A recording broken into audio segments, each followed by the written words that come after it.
Game over. Eu nu m-am putut ridica. Durerea mergea pe picior ca un soi de fier încins.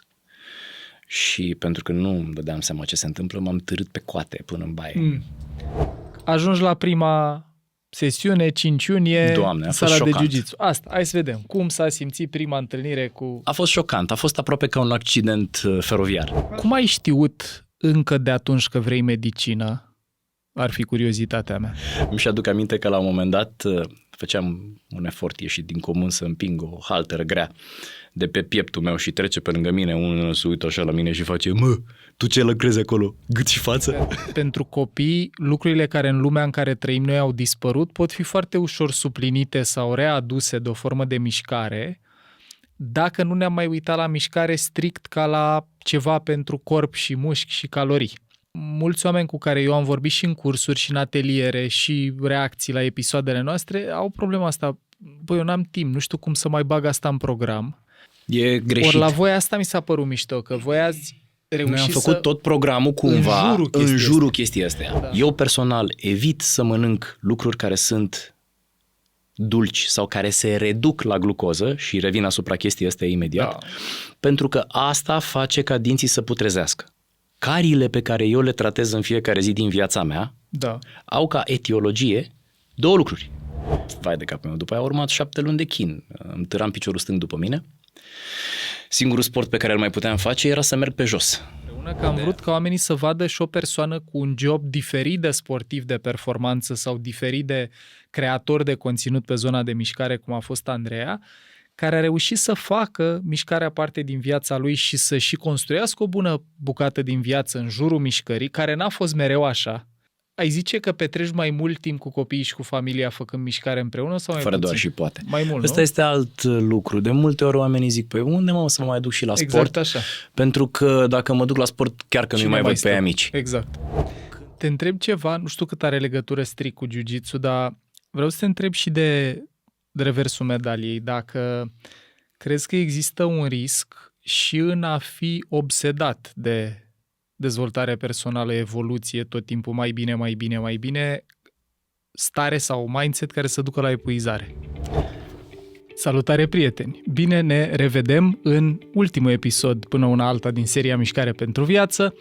Un episod foarte special pentru că după ce am avut în studio ăsta campioni mondiali, campioni olimpici, am avut tenismeni, am avut oameni care fac gimnastică, tenis, fotbal, de toate. Am avut o grămadă de povești despre mișcare.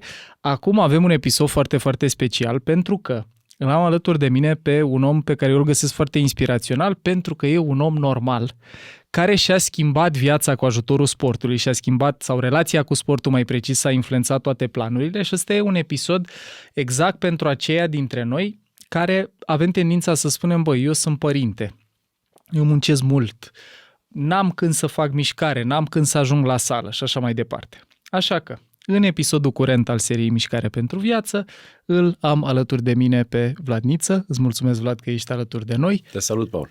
Medicul meu stomatolog, omul alături de care am reușit să mă reîmprietenesc cu statul pe scaun la dentist, fără să simt că îmi vine să fug.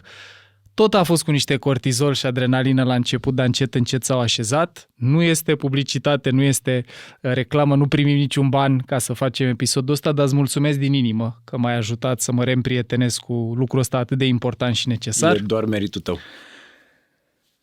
Am avut o relație foarte strânsă anul ăsta și pe scaunul la ce am lucrat împreună legat de sănătatea mea orală, am început să ne împrietenim și am aflat despre pasiunea și preocuparea comună pentru sport. Pregătiți-vă, deci medic stomatolog, vă zic pe scurt descrierea. Orientarea în practică este către stomatologia adezivă minim-invazivă. Specializarea te-a adus în ipostazele de speaker și lider de opinie pentru JC Europa de Est, pentru Pascal International, ambele companii de top în zona asta de materiale dentare, cofondator și iată medical advisor pentru magazinul de Stoma. Nu știam și pălăria antreprenorială, felicitări. Mulțumesc. Că n-ar fi de ajuns. Autor al publicației Stomatologie pe românește pe Substack. Deci, dacă sunteți curioși cum e de fapt treaba cu stomatologia în limba română, fără perdea în culise, vă invităm și la publicația asta, și partener de viață pentru soție, respectiv tata 2 copii. Lara de 11 ani când înregistrăm episodul, poate o să-l și privească, și Lucas de 6 ani. Dragul meu, deci și profesionist, și antreprenor, și autor, și partener de viață, și tata 2 copii, și practicant de Brazilian Jiu-Jitsu, printre altele.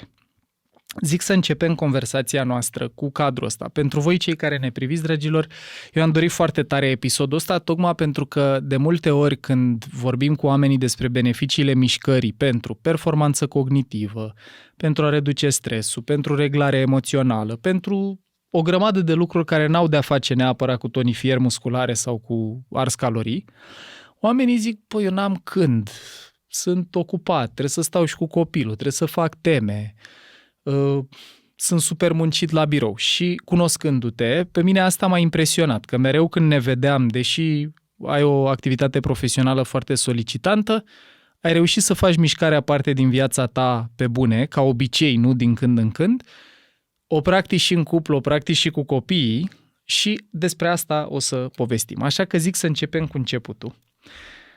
Spune-ne un pic cum arată practica de mișcare în prezent, ca să știe oamenii de ce totuși conversăm pe tema asta, și după aia o să mergem la începuturile tale cu mișcarea, încă de când erai mic. Sigur, cred că e important să definim întâi ce înseamnă mișcare.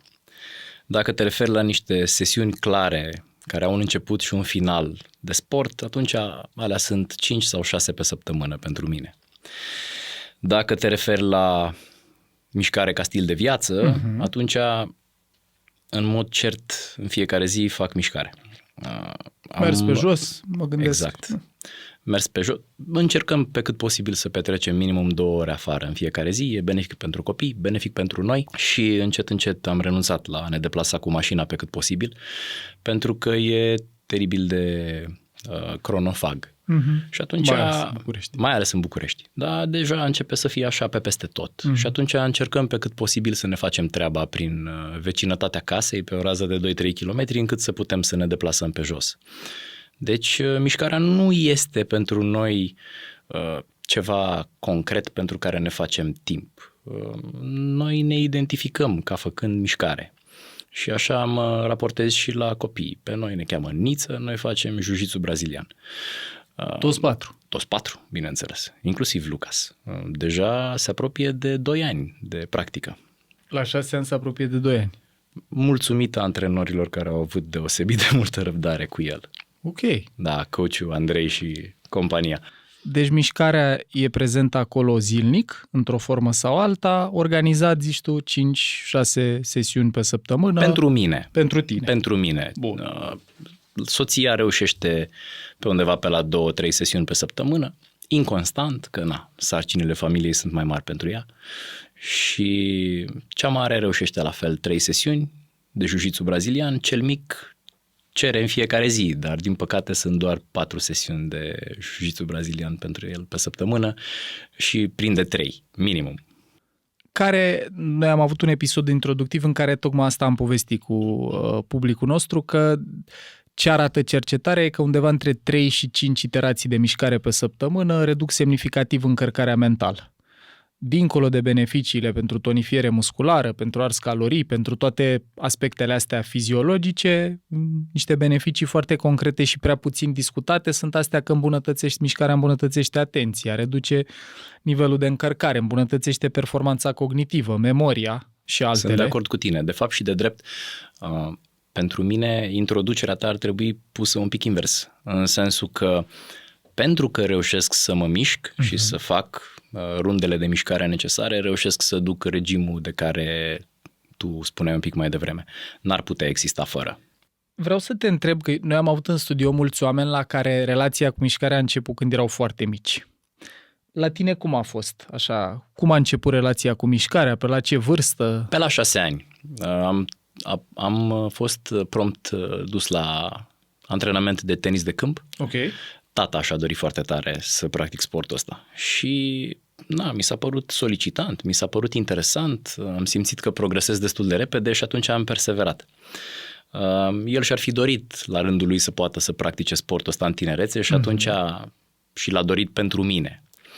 Am mers înainte cu sportul ăsta până spre clasa a 7-a, 8-a, că se apropia liceul.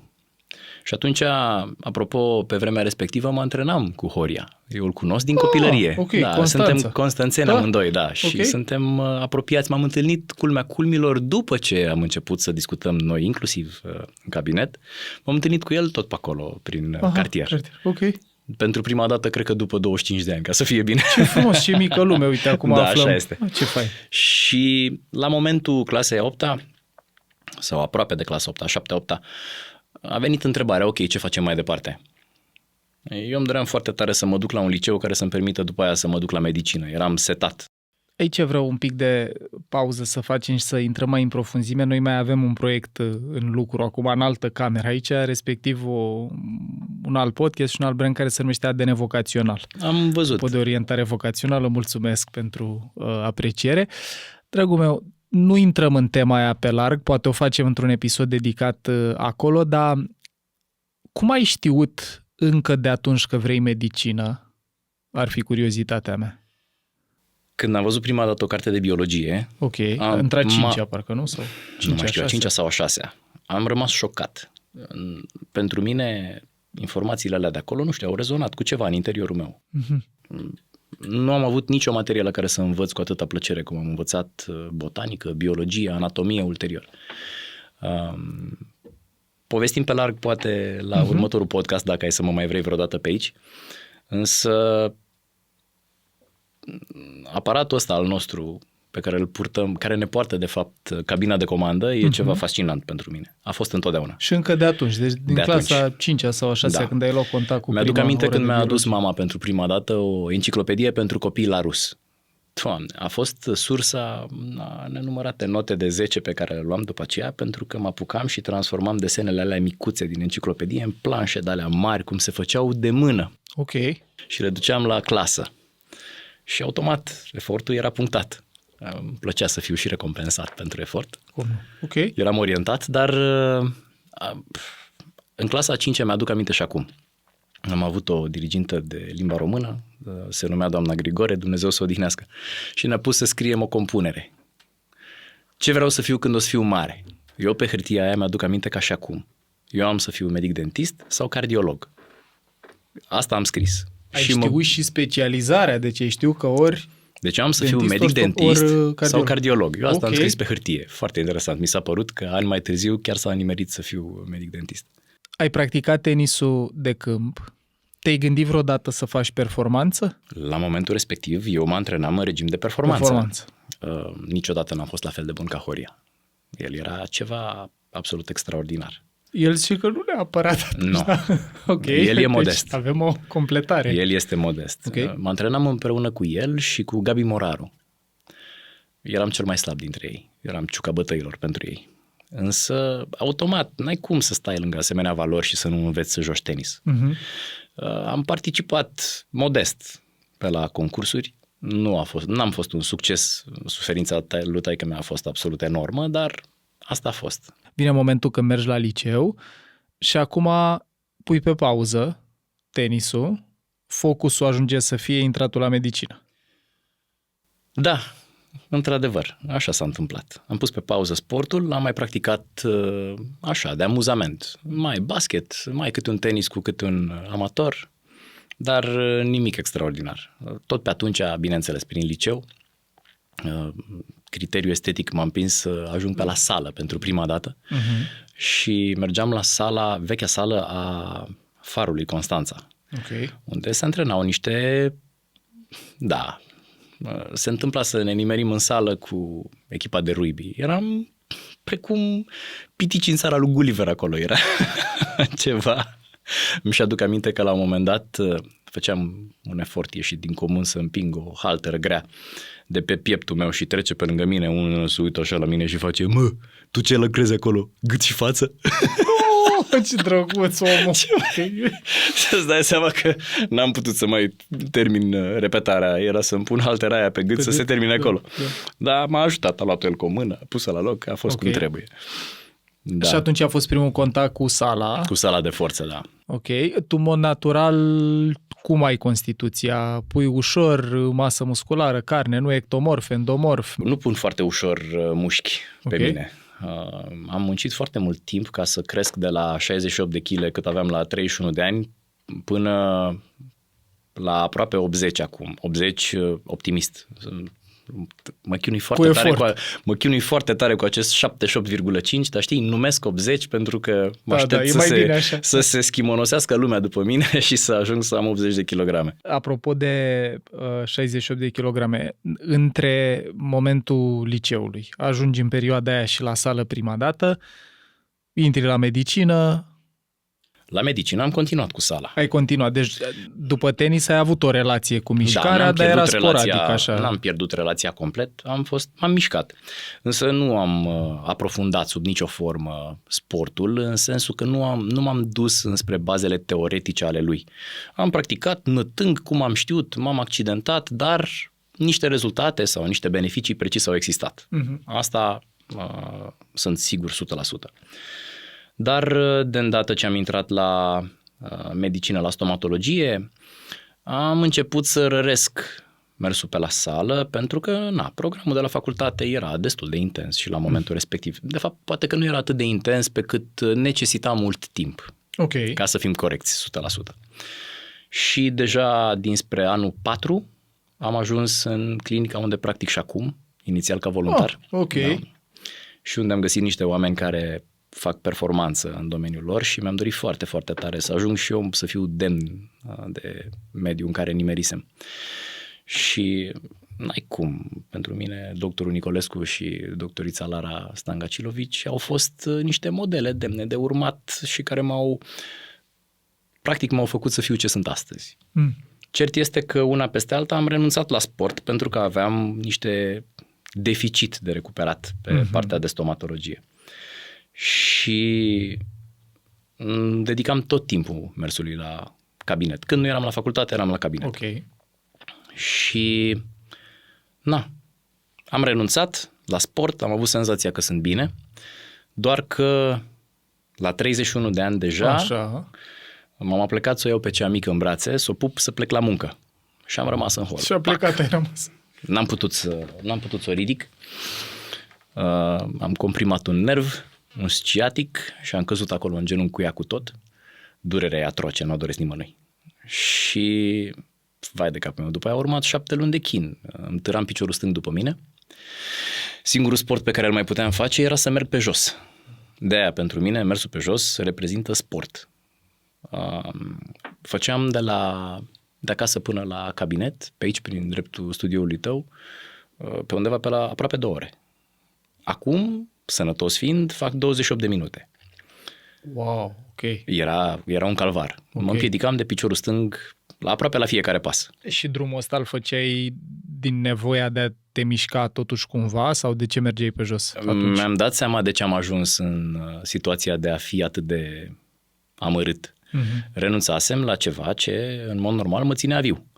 Și atunci ce să faci când te doare și ești amorțit și ce sport să practici? Nu există bicicletă, nu există alergat în condițiile în care tu stârăși piciorul după tine.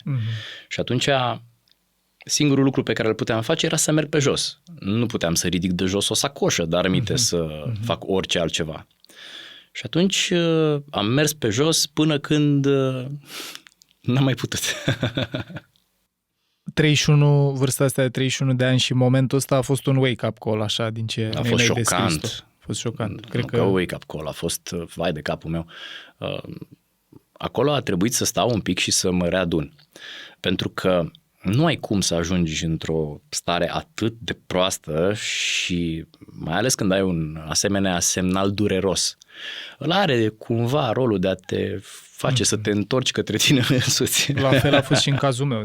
Cred că am povestit, nu știu dacă chiar la aceeași vârstă,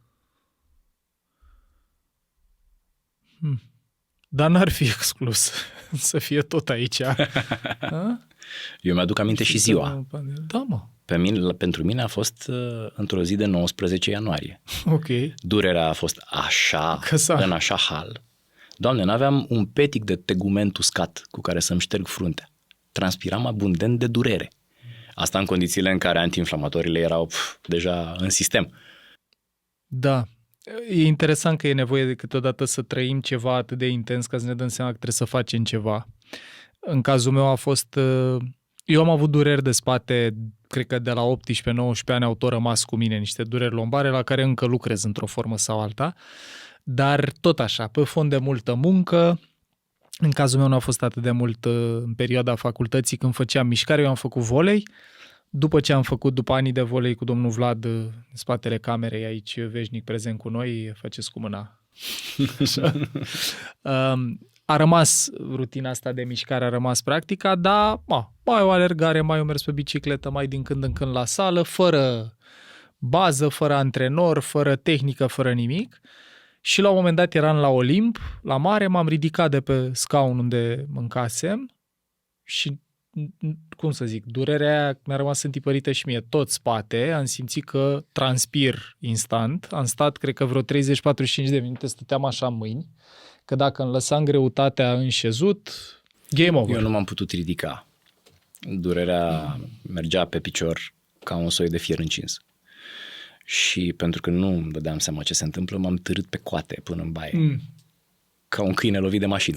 Fix ăsta e, da. Și nu exista nicio poziție în care să se amelioreze vreun pic. De fapt, senzația era că indiferent ce fac și dacă doar respir, pe inspir durerea crește, pe expir crește suplimentar. Nu am crezut că se poate așa ceva. A fost șocant.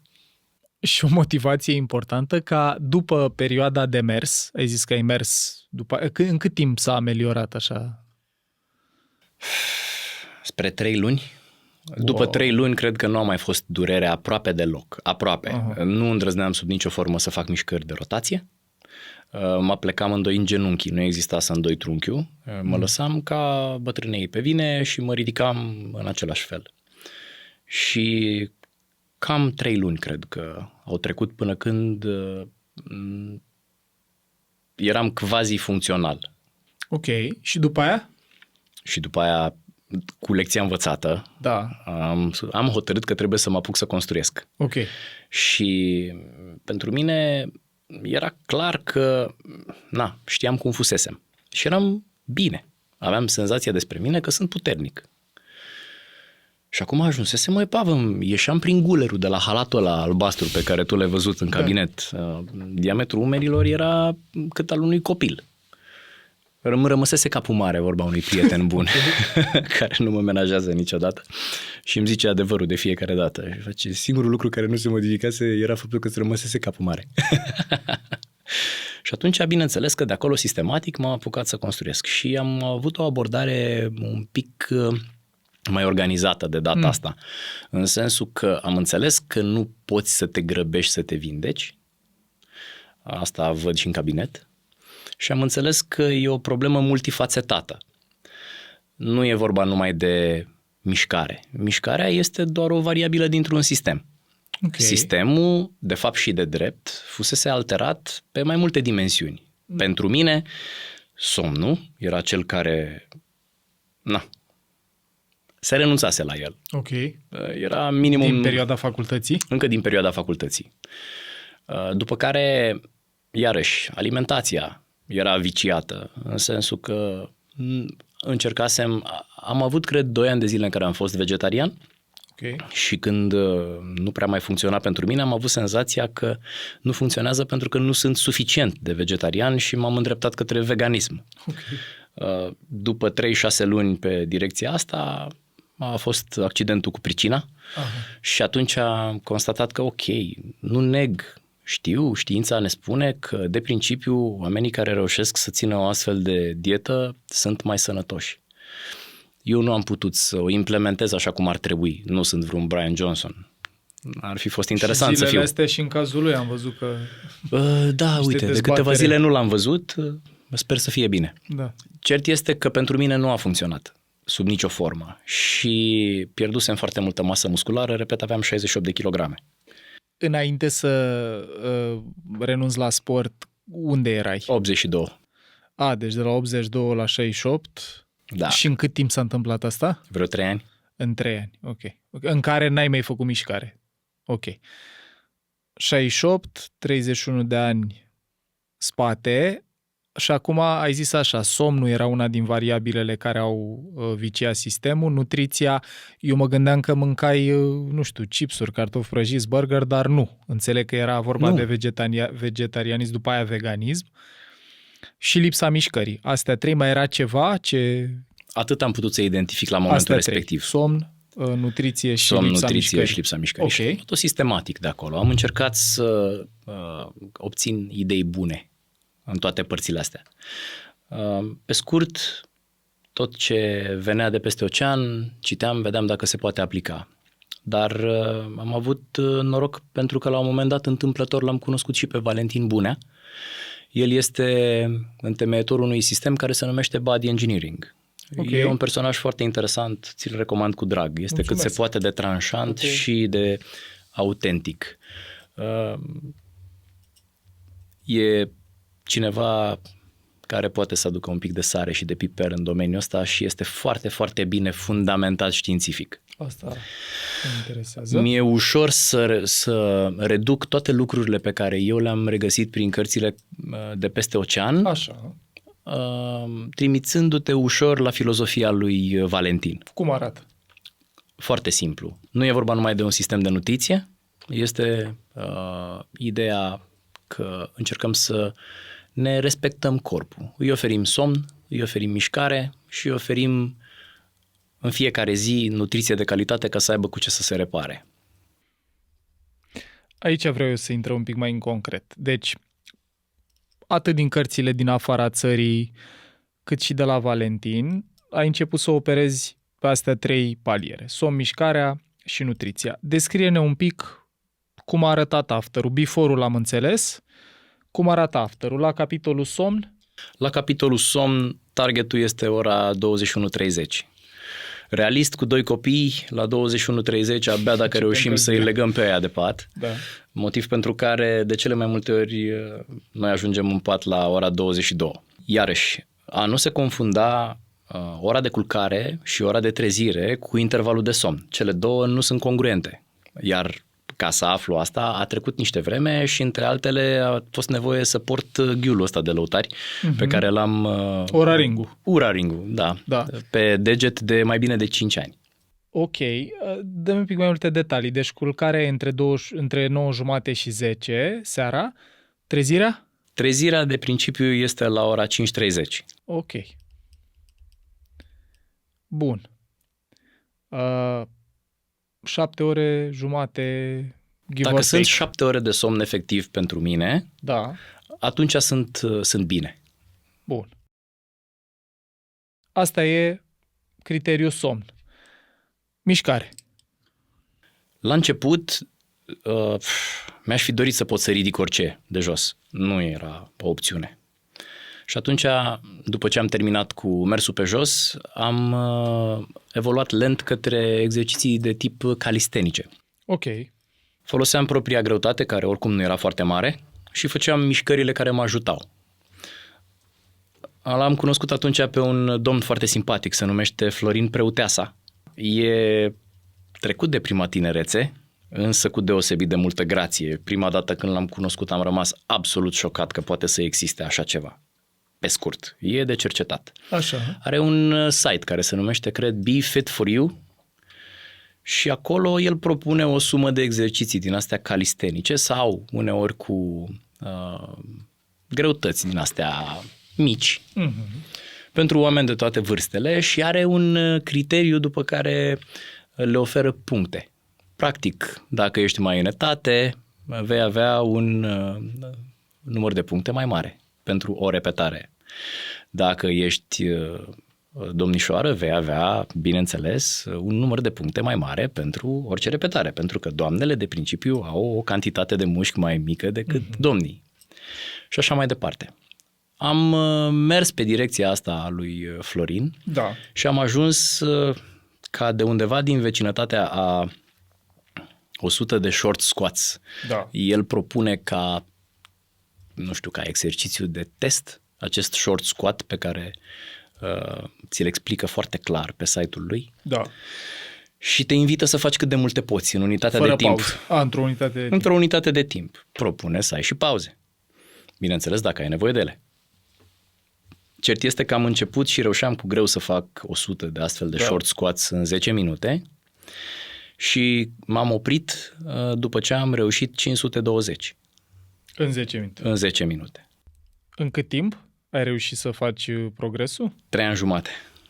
Bun. După 3 ani și jumătate aveam 71,5 kg. De la 68 la 71. Da, a fost infernal de greu de la 68 la 71. Și cam tot pe atunci am început să simt că-s viu. Și vorba aia, în clasamentul lui Florin, începusem să urc și mergeam destul de sus. Singurul lucru care mă ținea înapoi era vârsta, că eram încă destul de tânăr.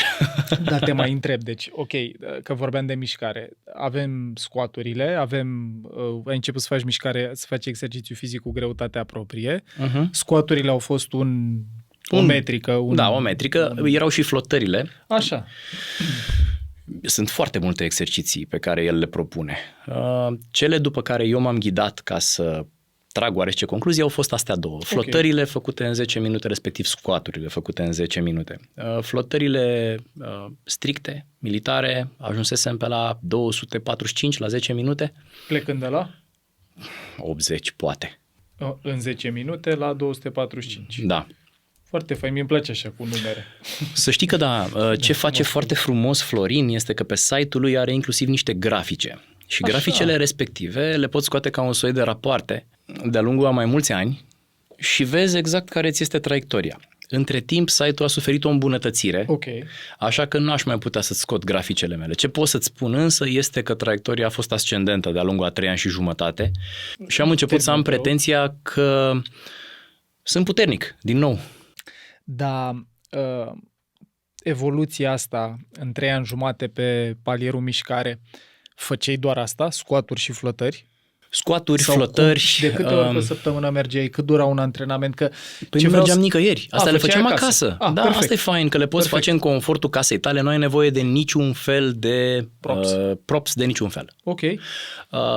Astea erau cele pe care îmi făceam metricele. Dar mai departe el propune o grămadă de exerciții pentru tot felul de donkey kicks, pentru a-ți întări musculatura spatelui. Tot felul de abdomene, tot felul de tracțiuni, plaja de exerciții pe care le poți face cu greutatea corporală, dacă te ghidezi după instrucțiunile lui Florin, e ceva serios, adică te poți opri acolo să fie mai mult decât suficient. Făceai zilnic?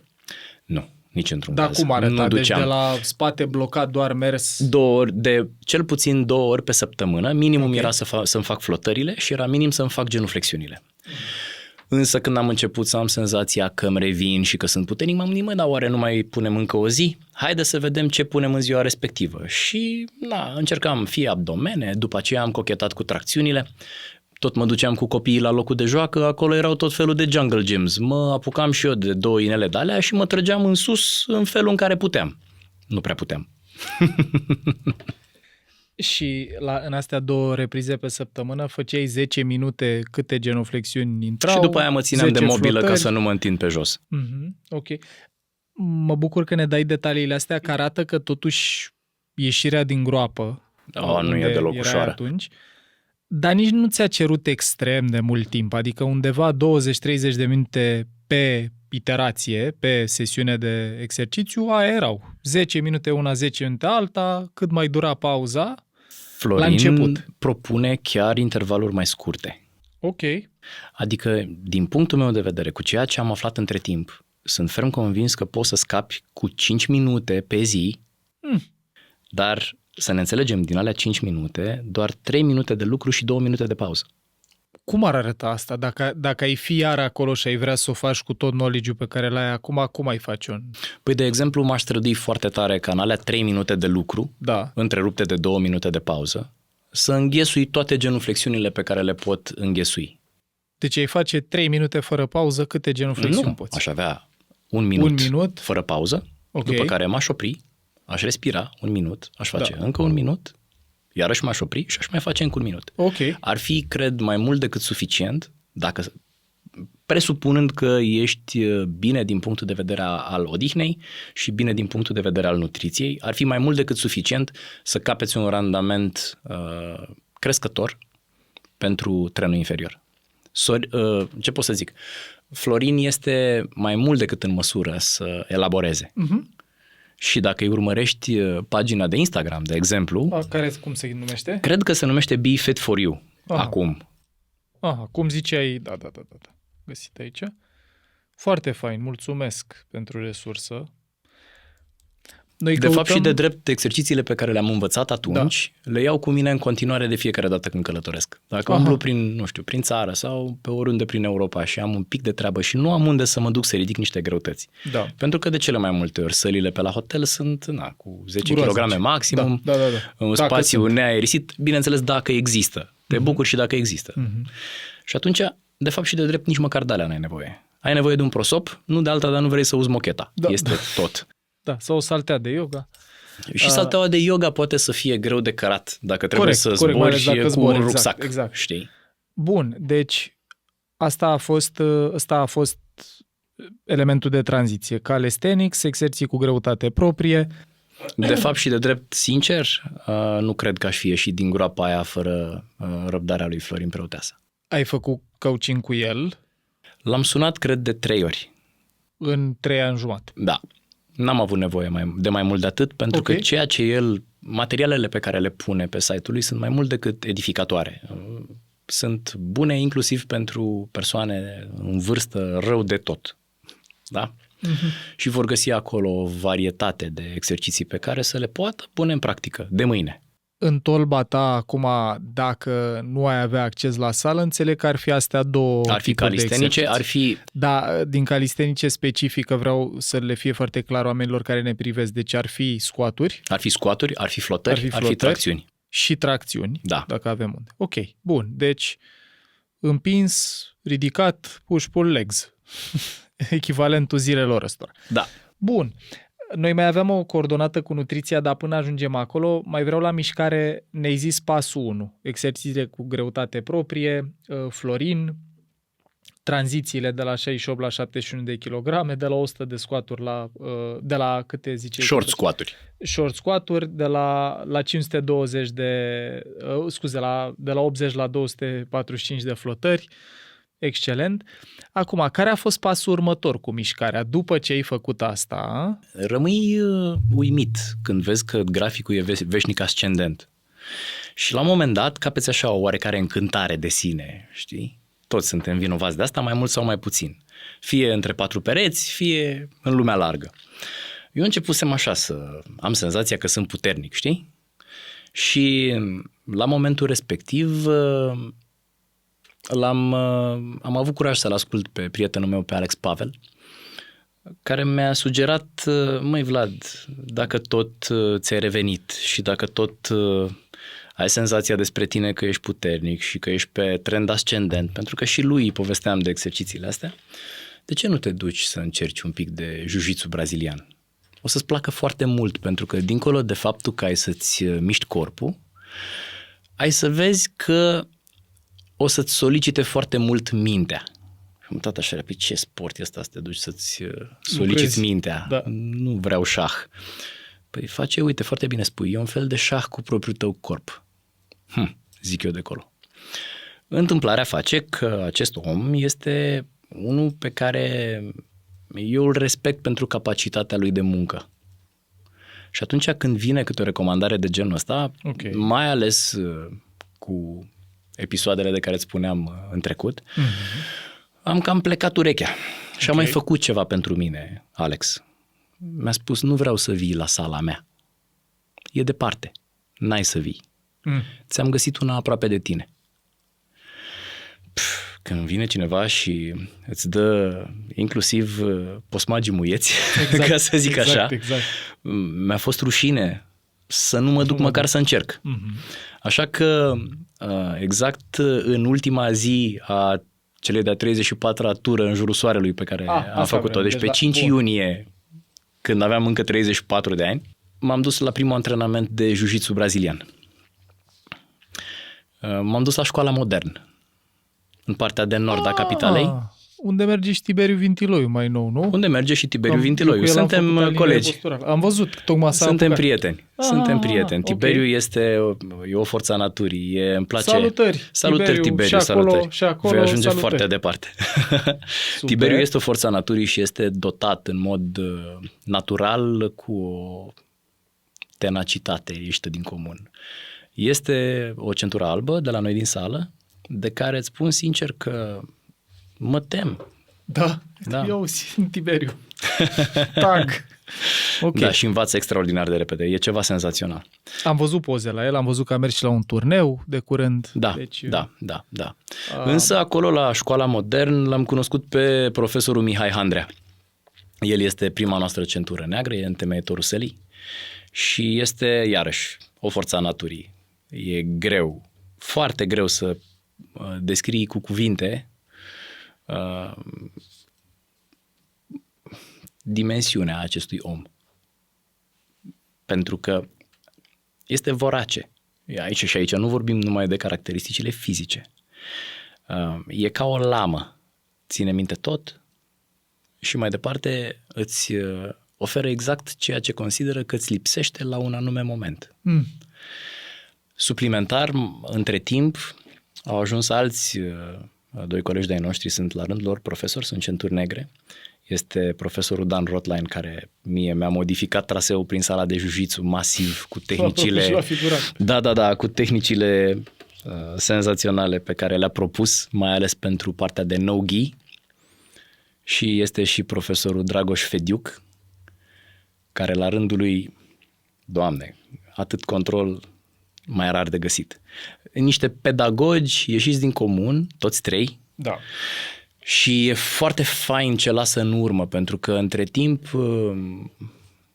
practicanți pe care atunci când i-am cunoscut erau copii, au ajuns să fie adulți tineri și este coachul Andrei Răducanu, care între timp e la rândul lui centură maro, este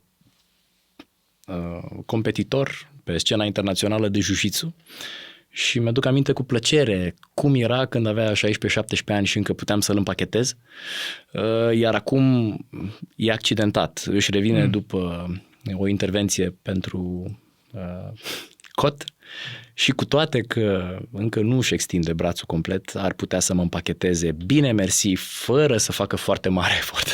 Îi mulțumesc pentru clemență pe această cale.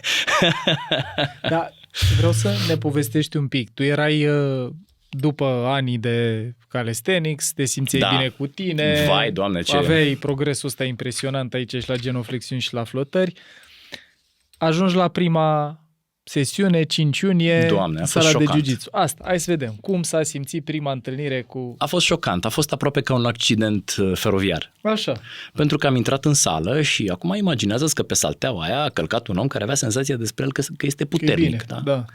Am primit o centură albă și un kimono de împrumut, după care am fost direcționat prompt către capătul dinspre ușă, unde trebuia să-mi ocup locul. Că începi mai de aproape de ușă, așa.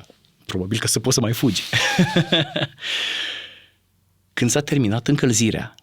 Care în ce a constat? Doamne ferește! După alergare, am făcut niște linii cu mișcări specifice de jiu-jitsu de începători. Shrimps se numesc. Și mersul de pe urma căruia îți dorești să imiți toate animalele din regnul animal. Când s-a terminat încălzirea, i-am mulțumit lui Dumnezeu că am și eu un răgaz să respir. Cât a durat încălzirea?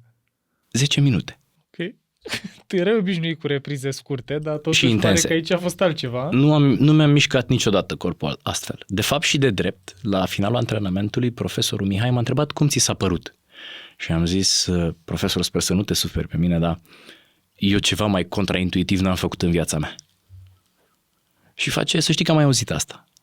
Vei depăși. Dacă alegi să te ții. Când am ieșit de acolo,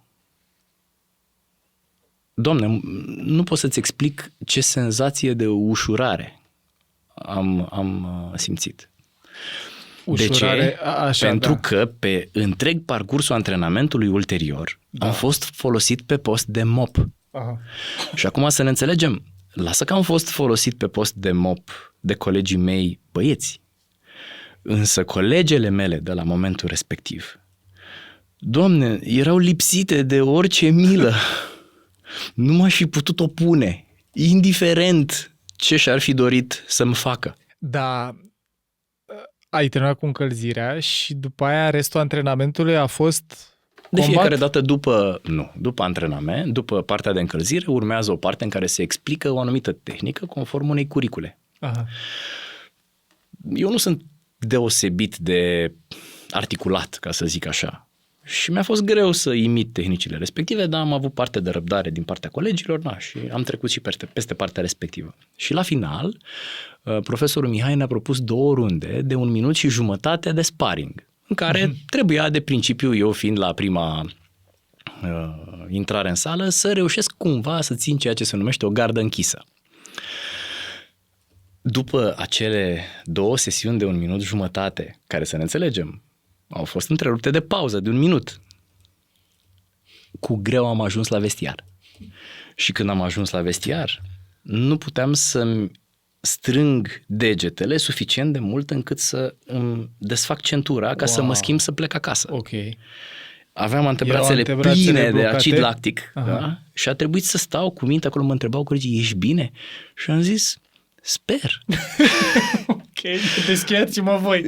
Mi-a fost rușine să cer ajutor să-mi dau jos hainele de pe mine. Și am stat asta acolo. venea de la aprins kimonoul celuilalt. Numai puțin. E un bun moment. Yeah.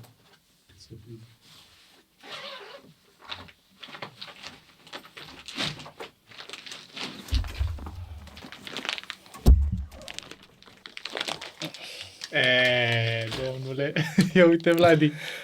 Mulțumim. Este bine să-l deschizi. Am văzut aici, ia să vedem. Deci asta a trebuit să prinzi tu.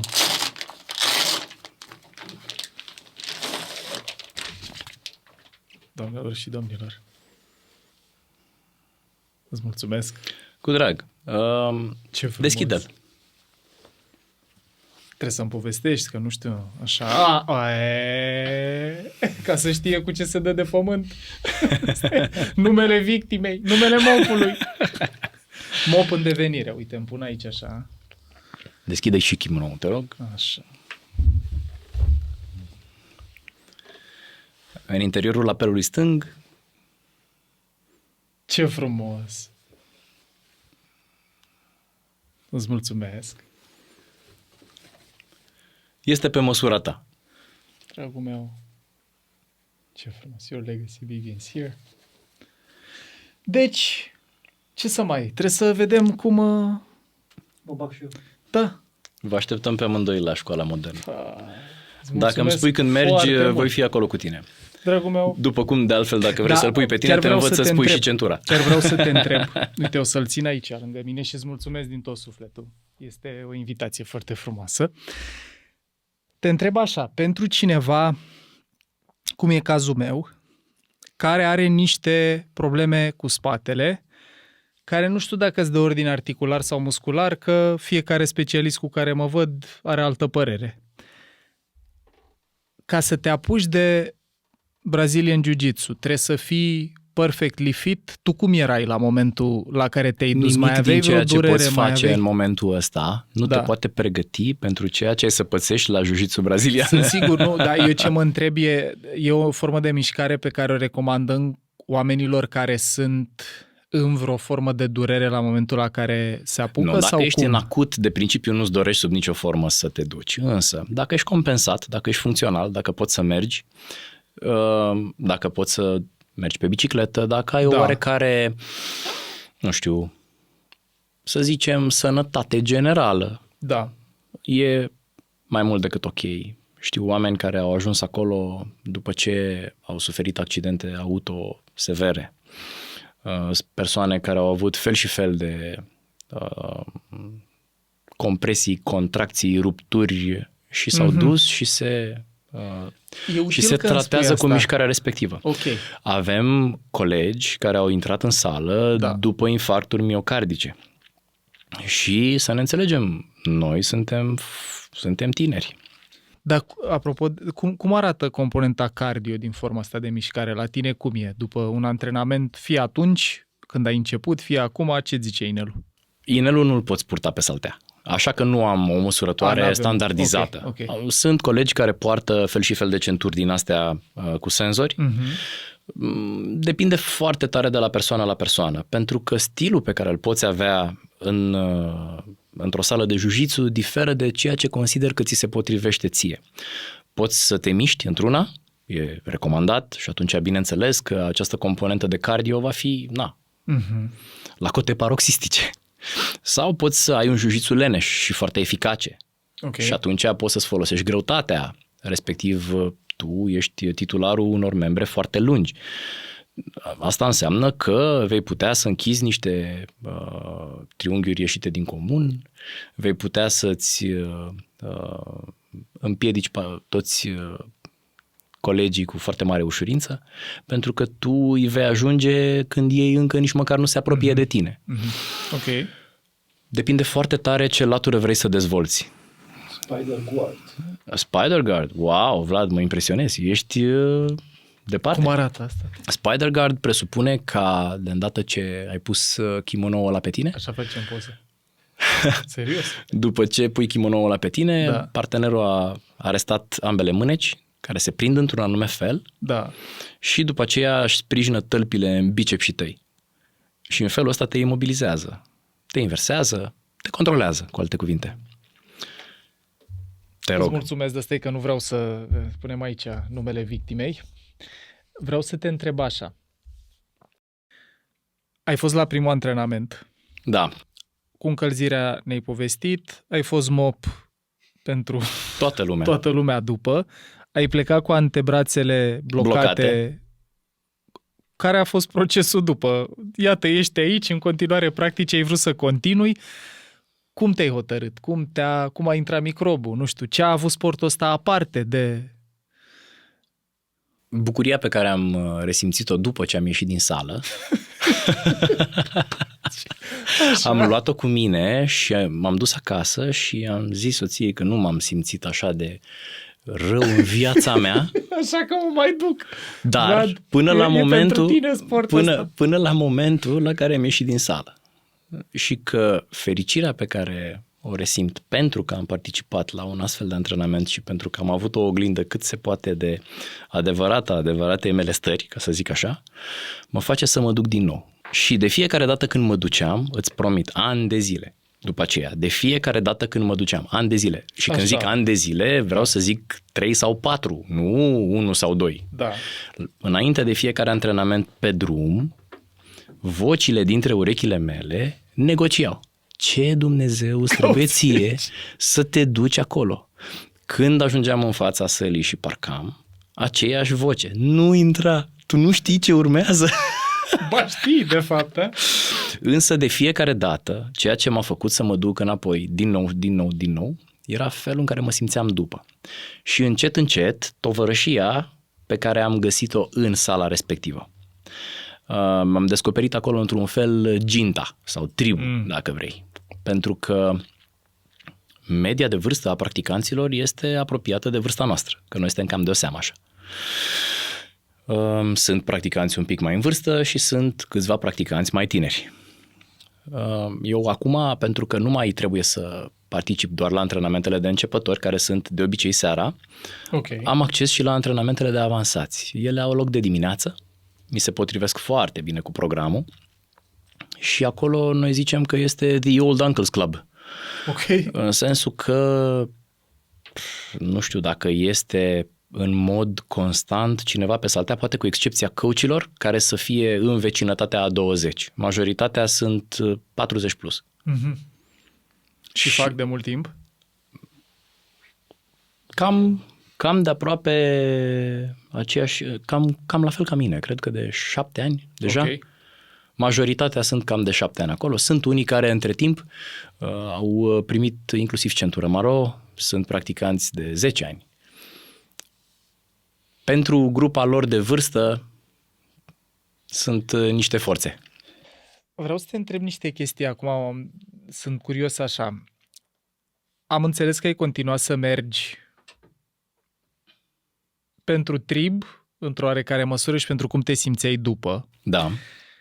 Spune-mi un pic, până ajungem la partea cu ce lecții te-a învățat BJJ pe care nu le știai sau nu le integrasei înainte. Până ajungem acolo, vreau să te întreb fizic, strict așa, în termen de motricitate, de mișcare, ce ți-a adus sau cum a fost diferit de restul formelor de mișcare pe care le mai făcusei? De tenis, de sală, de calisthenics?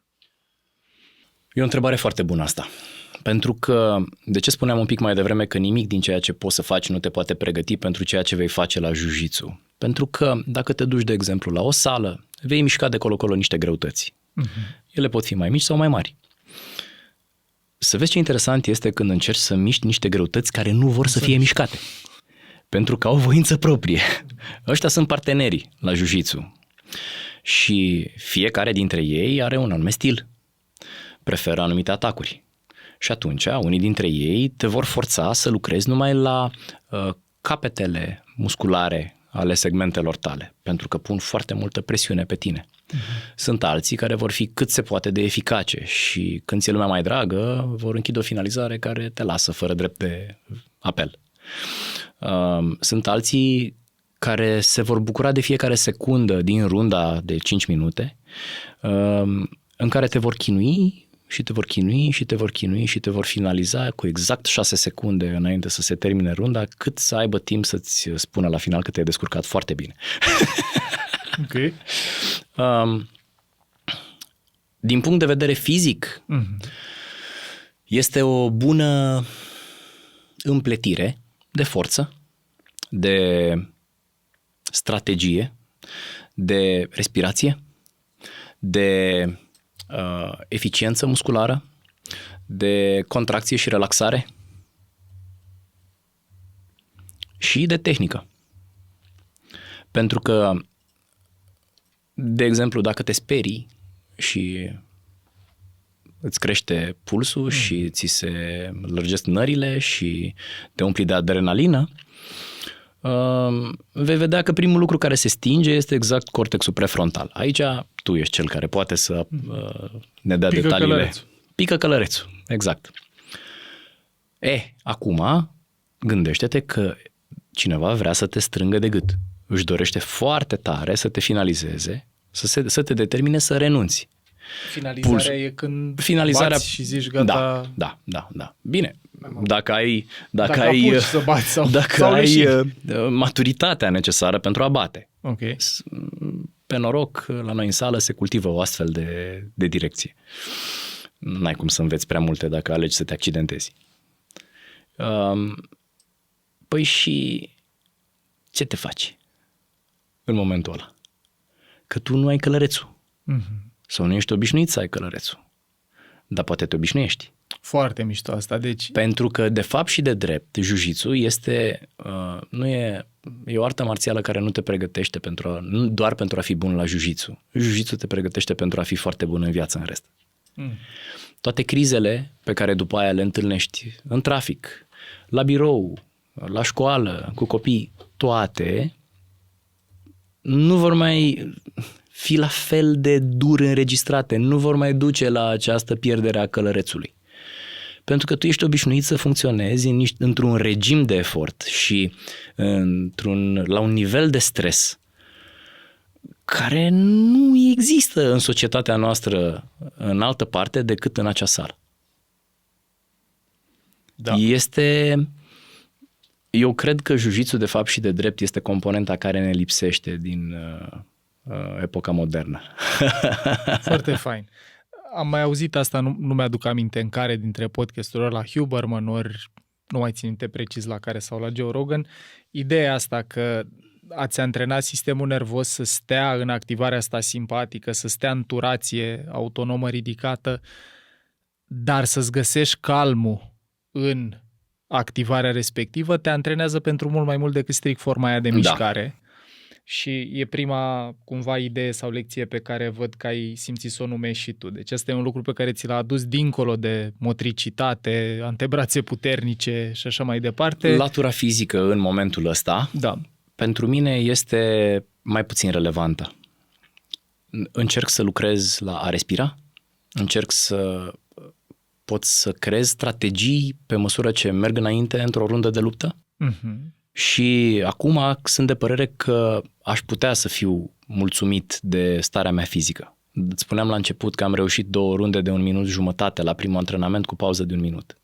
Sâmbătă trecută am luptat 12 runde de 5 minute cu pauză de 1 minut.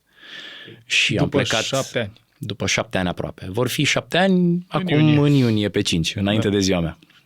Ce alte lecții au rămas cu tine din practica de jiu-jitsu? Am luat-o pe asta că ține călărețul în formă și în situații de presiune. Dacă reușești, dacă câștigi, ai șanse să înveți mai puțin decât dacă pierzi.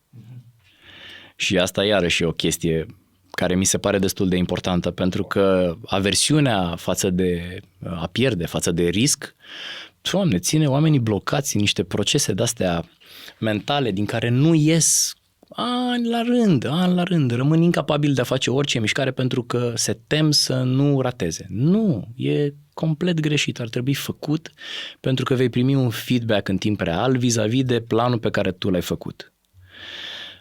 Te ajută să fii un mai bun negociator. Pentru că poți să spui nu. Așa.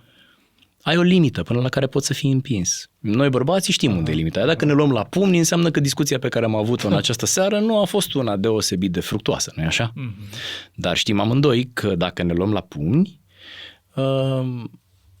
ajungem într-un teritoriu unde e bine să fii confortabil. Bun, deci te ajută să-ți cunoști limitele, reinventează relația asta cu greșeala, că înveți mai mult când pierzi decât... Asta a fost foarte relevantă în toate aspectele vieții mele. Imaginez, dar ai simțit-o reverberând așa și în muncă, și în relația copiii, și în rest? Sigur. Cum a fost diferit? Știi cum e? Copiii sunt o oglindă deosebit de fidelă a noastră. De-aia ne enervează așa de tare. Pentru că, copiii sunt exact ce suntem noi. Ei nu fac ceea ce le spunem. Ei fac ceea ce văd la noi. Și la un moment dat, Lara deja mergea la jiu-jitsu de vreun an de zile când a apărut frățiorul ei. Și la un moment dat, într-o dimineață nu m-am putut trezi. Și a venit și m-a întrebat: dar tu nu te-ai dus astăzi la jiu-jitsu? Și am zis: uite, nu m-am trezit azi. Săptămâna următoare a fost pentru prima dată când a zis că nu mai vrea la jiu-jitsu. Și am înțeles cât de tare am greșit eu. 4 ani mai târziu, mi-aduc aminte ca și acum. M-am ridicat din pat, mi-am luat rucsacul și dădeam să ies. Venisem după un weekend chinuit, cu muncă, cu toate scele. Și Crina, soția mea, face: unde te duci, mă? Tu nu vezi că de-abia târii rucsacul ăla? Bagă-te în pat, culcă-te. Și l-am văzut pe Lucas, pe ăsta mic, care desena la masă. S-a îndreptat, el nu mă vedea, era cu spatele la mine. Și s-a îndreptat așa de spate. Și când l-am văzut, mi-am adus aminte ce am făcut cu Lara în trecut. Și am zis: vin în 2 ore. Și am plecat. Lucas niciodată nu cere să nu meargă la antrenament. El cere mai mult. E datoria mea. Eu sunt bărbat. Așa spune. Așa zice? Da. Că e datoria mea. E datoria mea. Eu sunt bărbat. Ok. Ce altceva ți-ai mai luat? Vai. La nivel de lecție? Cred că iarăși una care m-a durut a fost ușurința cu care vezi când aproapele tău greșește versus momentul în care tu greșești. Și este atât de greu să corectezi când greșești tu și este atât de greu să admiți, mai ales când cineva îți atrage atenția. Oricât ai fi pregătit pentru feedback, când vine, trebuie să fii într-o anumită stare mentală. Pentru că e vorba aia că mai degrabă vezi paiul din ochiul prietenului tău decât să vezi bârna din propriul tău ochi. Okay. Și asta să știi că des am trăit-o la jiu-jitsu. Acolo, la The Old Uncle's Club de dimineață, încercăm să ne ajutăm unii pe alții să progresăm. Și am găsit parteneri acolo de dimineață. Sebi Berex e unul dintre my favorite frenemies, ca să zic așa. Și cu el și cu Vasile, la fel, progresez. Vasile care are punctul de greutate precum piramida lui Cheops. Știe exact cine este. Foarte greu să pui în aplicare ceea ce alții îți sugerează să îmbunătățești. De îndată ce accepti că poți să înveți ceva de la cineva care este apropiat de nivelul tău sau, nu știu, de îndată ce vei face asta, vei progresa într-un ritm amețitor. Practic, încet, încet am ajuns la concluzia că nu există om de la care să nu poți să înveți ceva. De fapt, dacă nu reușești să înveți de la oricine ceva, problema e la tine. Că e bine, că e rău. De la unii înveți cum să nu. De la alții înveți cum să. Dar dacă nu înveți deloc, aia e problema ta. Și am o mare suferință vis-a-vis de existența a minunii alea Dunning-Kruger. Mă tem de ea, vai de capul meu. Mă tem pe toate planurile, și pe planul familiei, și pe planul sportului, și pe planul profesional, pe toate planurile mă tem de Dunning-Kruger. Mă tem să nu mă auto-inhib din a mă dezvolta sau mă tem să nu mă plafonez, tocmai pentru că brusc și deodată mă trezesc că sunt suficient de îndrăgostit de mine însumi încât să nu mai am capacitatea de a discerne când anume trebuie să mai îmbunătățesc câte ceva. Mi-e groază de chestia asta. Te întreb ceva, nu știu cât are legătură strict cu jiu-jitsu, dar vreau să te întreb și de reversul medaliei. Dacă crezi că există un risc și în a fi obsedat de dezvoltare personală, evoluție, tot timpul mai bine, mai bine, mai bine, stare sau mindset care să ducă la epuizare. Fără doar și poate. Orice poate să fie împins la extrem. Cum o resimți? Sunt curios că văd firul ăsta roșu, că tu vrei să crești, vrei să evoluezi și la calisthenics și la BJJ. E foarte ușor să cazi în capcana perfecțiunii. Și este foarte greșit. Toate lucrurile pe care noi le discutăm astăzi sunt niște lucruri asupra cărora îmi rezerv dreptul de a fi mai puțin decât perfect. De fapt și de drept, la un moment dat cineva m-a întrebat: din exterior așa pare că ți este foarte, foarte bine. Păi chiar îmi este, pentru că mi-am atins targetul. Și care e targetul? Targetul este să fiu fericit 20% din timp. Ok. Știi cum e? Așteptările sunt jos și atunci ne bucurăm că le putem îndeplini. Și depăși, ok. Asta te-a ajutat sportul în vreun fel la asta sau asta e ceva așa? E ceva standard pentru mine. Adică în trecut eram blocat de fiecare dată când voiam să fac câte ceva, căutam să fac cât de bine pot. Și cred că a fost o perioadă în care m-am dezvoltat mai lent. Tocmai pentru că îmi doream această perfecțiune. Ulterior însă, mi-am dat seama că cel mai bine poți învăța și cel mai bine crești, obținând un număr crescut de iterații care să-ți ofere un feedback în domeniul care te interesează. E pe principiul lui Bruce Lee. Știi că el declara că nu se teme de persoana care a exersat 10.000 de lovituri, ci de persoana care a exersat o singură lovitură de 10.000 de ori. Ce frumos! Cam așa mi-am construit, între altele, fluxul pe care încerc să-l discut pe la workshop-urile de stomatologie. Așa. L-am repetat și am încercat să rup procesul respectiv, să rup elefantul în mai multe bucăți ca să pot să-l bag în frigider. Și am încercat să identific niște etape și de îndată ce am identificat etapele respective, am încercat să le îmbunătățesc pe fiecare în parte, concentrându-mă asupra uneia la un moment dat. Dar am făcut asta până când în momentul ăsta, dacă se întâmplă să vină vreun coleg medic stomatolog la mine și să-mi zică: ce părere ai despre această reconstrucție compozită? Dacă eu mă uit acolo și nu există, de exemplu, un câmp de digă pus, aia e prima etapă, pentru mine. Acolo pe poziție, eu nu pot să-i răspund. Pentru că algoritmul nu funcționează. Programul dă eroare la prima linie. Nu există câmp de digă, deci nu poți să judeci rezultatul final. Pentru că dacă n-ai digă, și asta iarăși va fi o discuție pe care o voi purta pe larg acum sâmbătă la Târgu Mureș, nu ai cum să ai adeziune. Deci pașii următori, oricât de buni ar fi, dacă n-a fost sunt viciați, pentru că n-a fost primul. La fel încerc cu toate celelalte aspecte. Multe lucruri, abia aștept aici să văd în ce s-ar traduce și la mine. Cine mai zicea? Și Andreea, cred că a povestit, care am făcut episodul despre 30 de forme de mișcare încercate, tot așa. Ea spunea că ce i-a plăcut cel mai mult dintre toate și ce ar mai încerca era Ninja... Cum se numea? Ninja something. Practica asta de mișcare care implica și forță și echilibru și coordonare și asta mi se pare că e frumos în ce ai povestit, că te-ai dus din ego cumva la început. Eu cu cele 500 de flotări sau de genuflexiuni. 500 de genuflexiuni și 200 de flotări, nu pot eu. Da. Ai descoperit că e o diferență mare între forța asta cu greutăți care vor să fie mișcate versus greutăți care nu vor să fie mișcate. Mi-a plăcut mult și mi-am notat o grămadă de lucruri pe care ți le-ai luat. Mergând așa către ultimul sfert al conversației, vreau să te întreb, practici în scurt timp de 7 ani, la momentul la care noi înregistrăm. Aproape 7 ani. Vor fi în 2 luni 7 ani. Cum ai legat practica asta de alte forme de mișcare? Deci cum arată în prezent rutina ta de mișcare?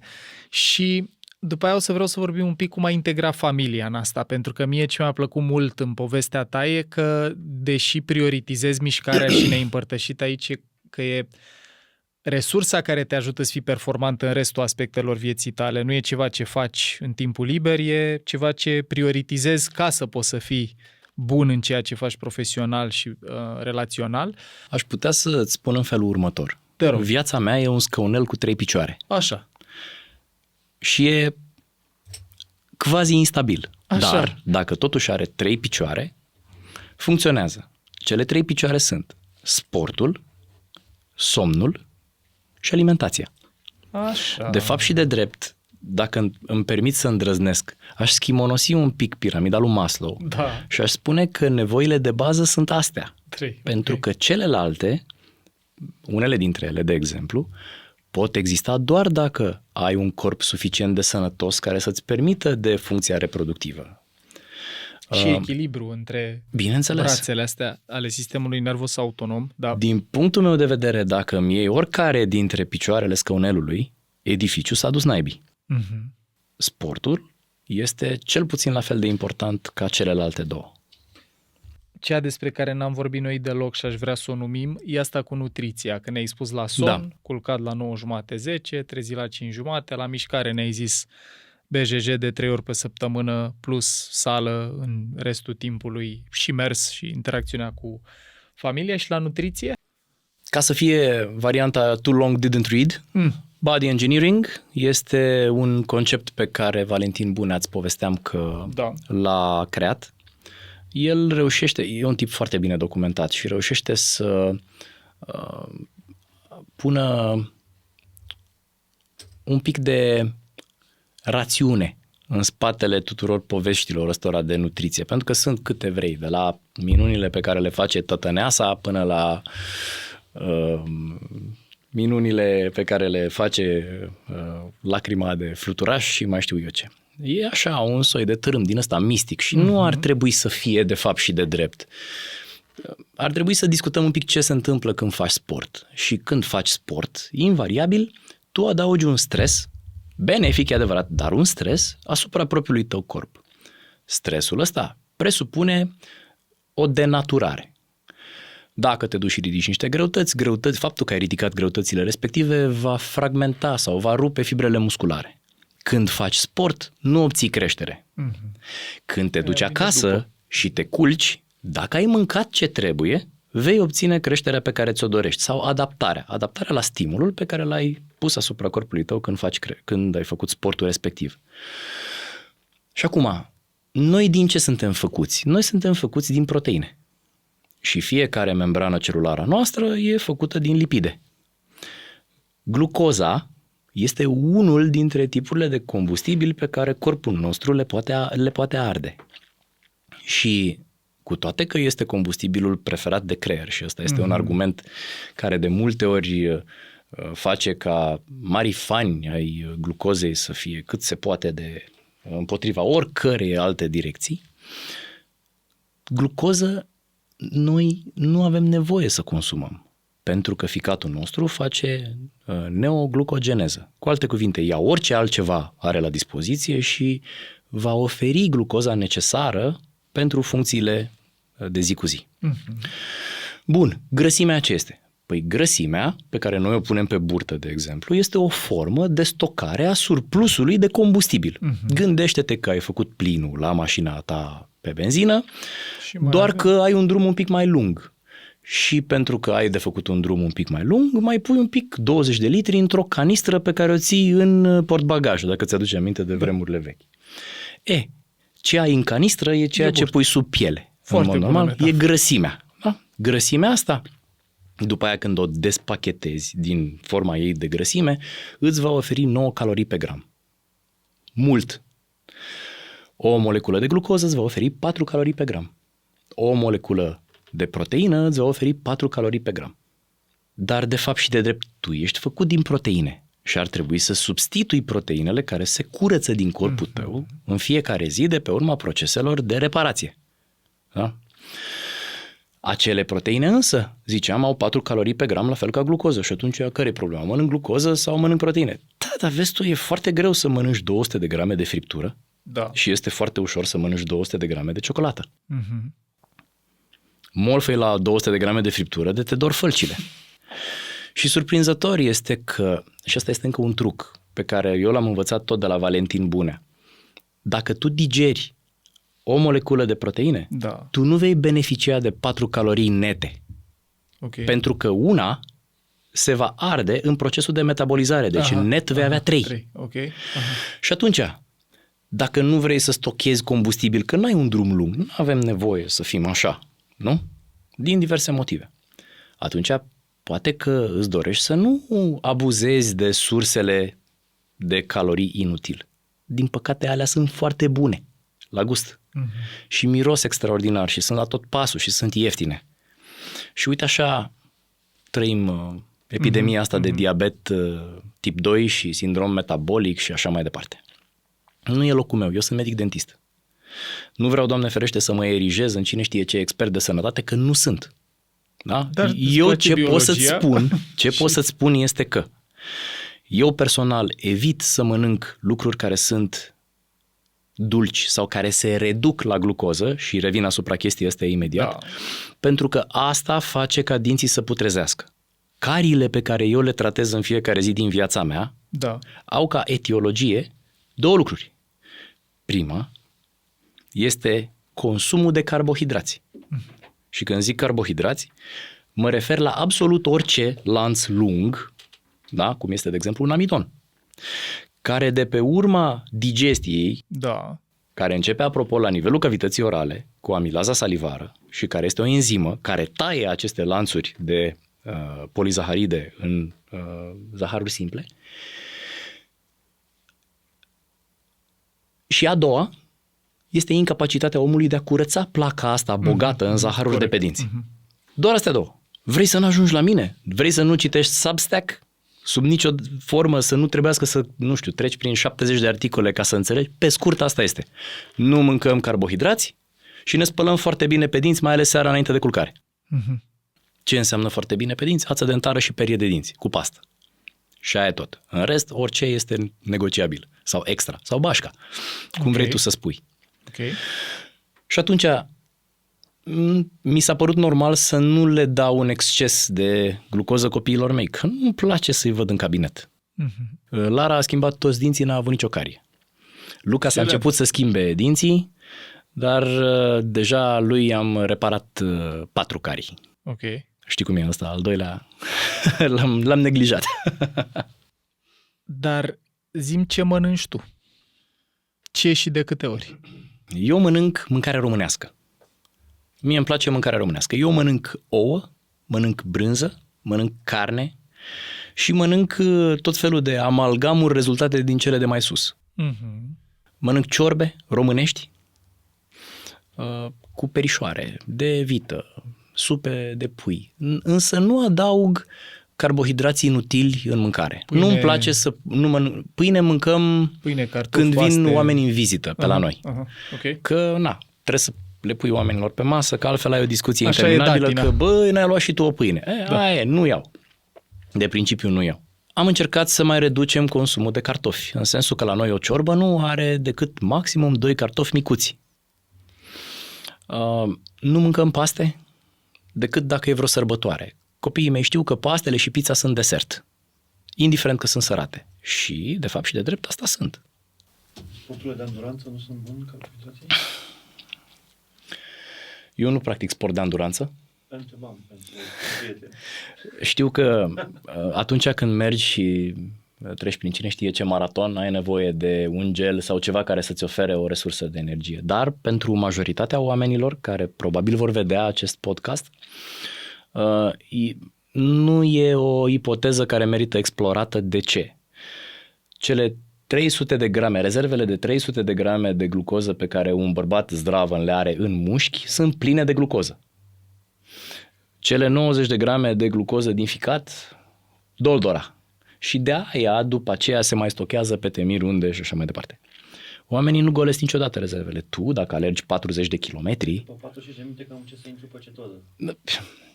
Și atunci, dacă vrei să adaugi un pic de zvâc suplimentar, sigur, poți să încerci asta. Dar tu îți dai seama că tu, silfid așa cum ești o entitate specială în epoca în care trăim. Majoritatea oamenilor nu sunt rezerve așa. mult mai generoase. Da. Adică nu le-ar strica să stea vorba ta în cetoză, cum ai spus tu, cale de vreo, 30 de zile. Glumesc, bineînțeles. Să încerci dieta ketogenică? Iarăși, deși personal nu caut sau nu urmăresc ce cantități de grăsime înghit în fiecare zi, încerc să nu adaug inutil grăsime. Nu torn ulei cu borcanul într-o salată. Nu pun, un strat așa de ulei când pregătesc o bucățică de carne. Încerc să mănânc grăsimea care se găsește în bucățica de carne pe care o mănânc.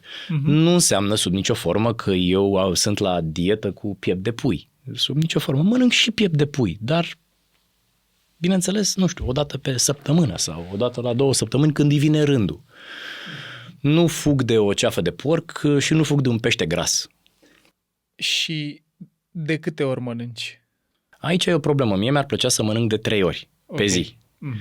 Mi-ar plăcea să iau un mic dejun de la sănătos cu ouă și cu brânză românească și cu o bucățică de șuncă din aia uscată. Îmi plouă în gură numai când mă gândesc.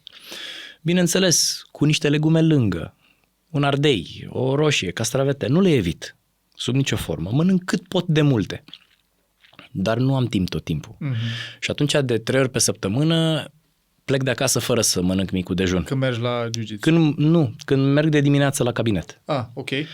Mă duc, de fapt, înainte de cabinet la sală și îți dai seama, plec la 7 fără un sfert de acasă. Ok. N-ai cum să faci de mâncare ușor la ora aia fără să trezești toată casa. Da. Și atunci plec nemâncat. Mă duc la sală și de la sală merg pe jos până la cabinet. Mă duc, muncesc în termitura, după care merg de la cabinet, trec pe aici, pe lângă tine, mă duc spre casă și mănânc la 3:30 prima masă. După care mai mănânc o dată pe la 7 și de 3 ori pe săptămână ăsta e regimul. Dacă am toată ziua pentru mine, mănânc micul dejun, după care mănânc bine mersi încă o dată în vecinătatea prânzului, 2-3, și mănânc încă o dată seara. Cantitățile pe care le mănânc te-ar surprinde. Mă gândesc că dacă mănânci de 2 ori pe zi... Mănânc mult. Adică de cele mai multe ori, dacă, mă duc într-un restaurant, că de cele mai multe ori într-un restaurant vei găsi niște porții care sunt măsurate. Am nevoie de 2, cel puțin, ca să ia vârful senzației alea de foame. Și după antrenamente consum ceva imediat după, iei vreun fel de proteine? După antrenamentele de sală de dimineață, nu mănânc nimic până la amiază când ajung acasă. Nu-mi place să mănânc orice, prefer să fiu flământ decât să mănânc, de exemplu, un covrig. Nu mănânc sub nicio formă covrigi. Nu mănânc fast food. Nu mi-aduc aminte când am mâncat ultima dată minuni din astea fierte prin ulei. Prefer să fiu flămând decât să mănânc lucrurile astea care miros bine pe stradă. Nu te gândi, sufăr. când trec prin dreptul unei vitrine de asta, mamă, Dumnezeule, mă ia într-un fel de cap. Îți dai seama, salivezi, n-ai cum. Animalul tinde să ia la goană. Da. Și călărețul e acolo de cele mai multe ori și îl ține pe loc. Okay. Și atunci mănânc, ziceam, în vecinătatea prânzului. Mă străduiesc să mănânc ceva ciorbă cu legume și cu o bucățică de carne. Iar seara, de cele mai multe ori, mănânc fie o friptură făcută la tavă în cuptor, fie o bucățică de carne făcută direct pe tigaie, cu o cantitate impresionantă de legume lângă. Mănânc în disperare legume, dar eu nu numesc cartofii legume. Ok. Alea sunt rădăcinoase. Rădăcinoasele sunt niște structuri care au multe calorii inutil, te umplu degeaba. Și mai sunt forma prin care aleg să stocheze aceste calorii sunt de tipul polizaharidelor și atunci prefer să le... Cine zice că mănâncă un cartof, de fapt și de drept mănâncă 80% din cantitatea cartofului respectiv sub formă de glucoză pe care o va digera pe lungimea tubului digestiv. Mai am o întrebare. Te rog. Intermittent fasting? Fac intermittent fasting fără să vreau. Sau fără voia ta, exact. Fără să vreau. Recunosc că din anul 2019 până în 2022, dacă nu greșesc, am întrunit 700 de zile separate în care am făcut fasting pe care l-am contorizat cu un cronometru. Intervalurile de fasting au fost oriunde între 16 și 73 de ore. Și da, e de recomandat. Afli niște lucruri despre tine atunci. Afli niște lucruri despre tine la momentul respectiv. Foamea e... Zici că face parte din altă bestie. Da. Pe scurt. Dar de la un moment dat am constatat că ok, exercițiul și-a servit scopul și nu mai contorizez, dar de 3 ori pe săptămână, vrând nevrând, fac fasting între 18 și 20 de ore. Practic după 20 de ore de la ultima masă, 18-20 de ore de la ultima masă, mănânc pentru prima dată. De obicei, întrebarea care urmează când oamenii aud nebunia asta este ok, și cu ce întrerup fastingul? Cu absolut orice. Mi-am făcut inclusiv burgeri, am mâncat și ciorbă, dar am mâncat și o salată de ton cu un pic de ulei de măsline sau o conservă de anșoa sau de ăsta, herring marinat sau mai știu eu ce. Intră corpul, apucă să intră în autofagie și e mișto. Eu la asta singura mențiune, că simt să fac asta, contează tare de tot și dacă ești bărbat sau femeie, pentru femei un pic mai nasol. Da, fără doar și poate. Dacă sub nicio formă. La numărul ăsta de ore apar și alte probleme și pentru bărbați dacă vor să facă copii. Da, corect. Deci contează dacă ai în plan copii sau nu, pentru că treaba asta cu fasting mult timp, cel puțin din ce știu eu și te rog, completează-mă, afectează fertilitate, așa, mai ales pentru autofagie, mai ales pentru femei, de asta spun. Nu suntem niciunii de aici experți în subiectul ăsta, dar... Nu, expertiza vine strict de pe urma orelor pe care le-am menționat un pic mai devreme. Da, într-adevăr, nu aș putea să recomand cu ușurință asta, mai ales că se mai întâmplă ceva aici. Noi, ca nație, suntem obsedați de cântar. Toți vrem să vedem mai puțin pe cântar. Și e greșit. Este fundamental greșit. Majoritatea noastră, culmea culmilor, este că ar trebui să ne dorim să vedem o lungă perioadă de vreme mai mult pe cântar, ca ulterior să înceapă să dea înapoi. Dar e foarte greu. Ne lovește în stima noastră de... Este vorba este vorba despre compoziție, greutate. Nu despre greutate. De ce spun că mi-ar plăcea să văd mai mult? Pentru că 1 kilogram de mușchi are un volum de 1/3 spre 1/2 dintr-un kilogram de grăsime. Și asta înseamnă că dacă tu te apuci și faci un pic de mișcare, ai să învii niște țesut muscular care este de mult latent. Probabil din copilărie, de când încep oamenii să stea. Că așa se întâmplă. De îndată ce ajung pe la gimnaziu, oamenii încep să stea mult cu fundul pe scaun și își neglijează corpul. Mușchiul ăla, când învie, cu ghilimele de rigoare, bineînțeles, devine greu. Pentru că este dens. Și atunci tu pe cântar ce zici, aoleu, fii atent ce s-a întâmplat, m-am apucat de sport și m-am îngrășat. Firar să fie. Nu. Tu vrei țesutul ăla. Și atunci nu le pot recomanda oamenilor cu ușurință să facă fasting, tocmai datorită faptului că majoritatea celor care fac fasting nu au avut un demers înainte prin care să se asigure că ulterior, în fereastra de alimentare, vor oferi corpului lor cantitatea de proteine necesară pentru a avea reparație. Da? Și oamenii ce vor să fie? Frumoși și vor să fie funcționali și să meargă totul bine. Păi bun, dar cum să fii frumos când de fapt tot ce ține de caroserie se repară, dar așa mai pe la capătul cozii, în sensul că primele lucruri care se repară sunt creierul, inima, vasele de sânge și după aia vorbim despre schelet, mușchi, ficat, stomac, mai știu eu ce și la final îți mai rămân și ție pentru unghii și pentru păr și pentru piele. Nu prea poți să radiezi de sănătate dacă tu te alimentezi cu o bucățică de herring de 20 de grame și ai mâncat în rest un vagon de salată. Salata aia, indiferent ce propun susținătorii tari ai veganismului, nu va veni cu suficiente cărămizi cu care tu să te repari. Repet, nu discut asta din perspectiva mea de specialist în stomatologie, ci reduc totul la ceea ce a funcționat pentru mine. Și asta ne și interesează. Super. Dacă ar fi să vorbesc mai departe despre mâncare, aș spune așa. Având în vedere că nici eu și nici tu nu mai suntem tocmai niște tinerei, chiar și targetul de 2 grame de proteine pentru kilogram corp mi se pare un minim. Pentru că mai apar deficite de absorpție. De asta te întrebam, uite, eu dacă mă uit la mine, încerc să mănânc de 3 ori pe zi, dar la capitolul hipertrofie, acumula masă musculară, eu având o constituție în care ard ușor tot. Ești longilin. Da.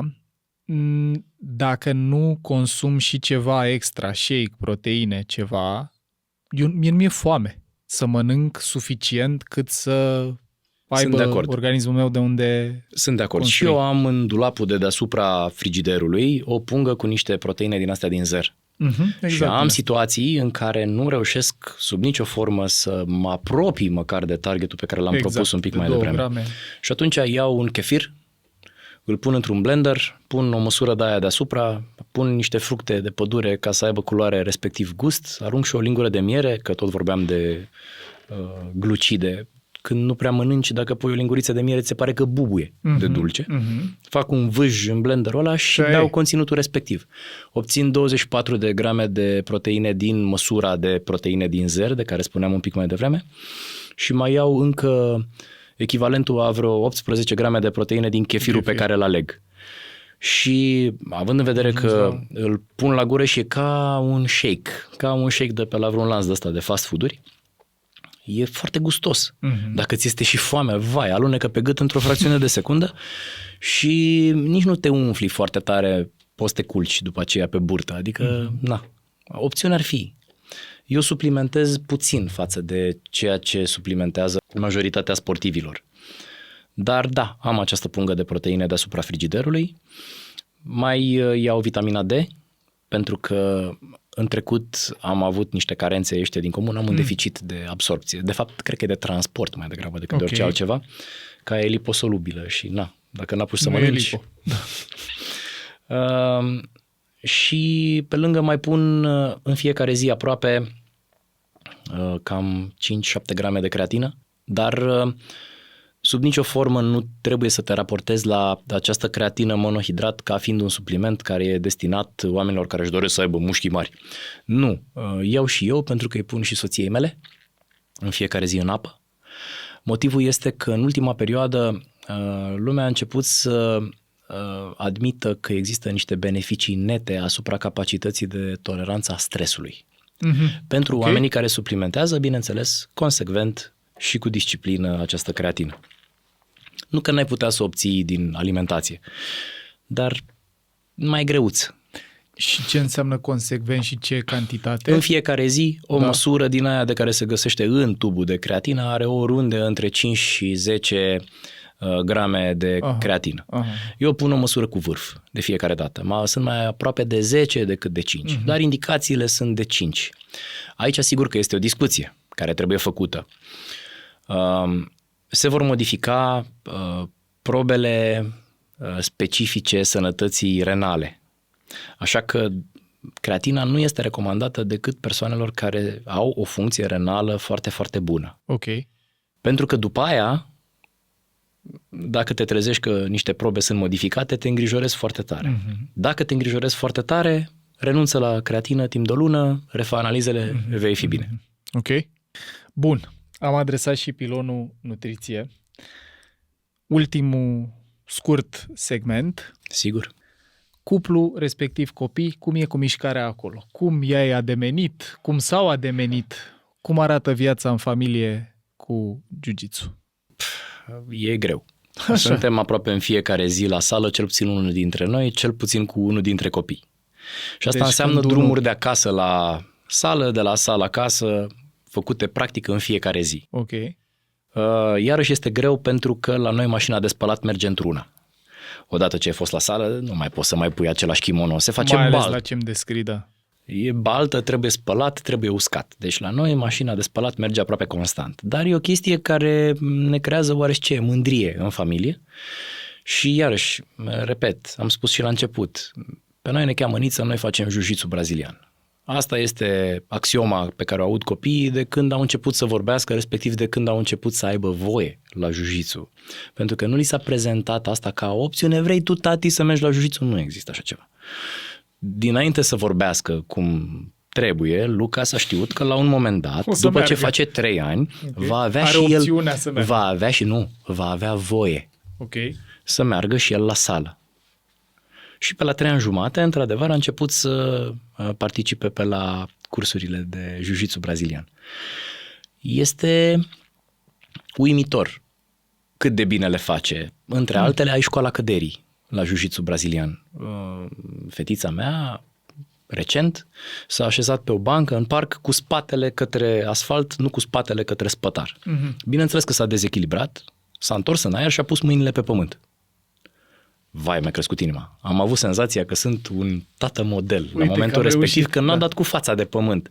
Fetițele de multe ori n-apucă să pună mâinile în față, că nu sunt obișnuite să facă asta. Ăsta mic, e ca o sfârlează. E ceva îngrozitor. E ca un armăsar tânăr pe care dacă nu-l obosești, nu-ți dă voie să dormi. Nu există. Este pentru noi faptul că îl ducem pe el la sală cât de des putem. Și de multe ori soția săraca ajunge acasă și face, eu nu știu ce fac ăștia la antrenament. La ce te referi? Păi nu știu, de mai agitat acum când l-am luat decât când l-am dus. N-ar trebui să fie obosit. Era transpirat când l-am luat de acolo. Nu știu, trebuie să mai ducem la încă un antrenament, să facă 2 consecutive. Regula este că mergem la jiu-jitsu. E o chestie de identitate de familie. Sigur că suntem, Doamne ferește, exact cum ai spus tu, nu suntem niște profesioniști, suntem niște hobbyiști. Însă din postura noastră de hobbyiști am avut timp să ne gândim și să descoperim toate beneficiile pe care sportul ăsta le aduce pentru noi.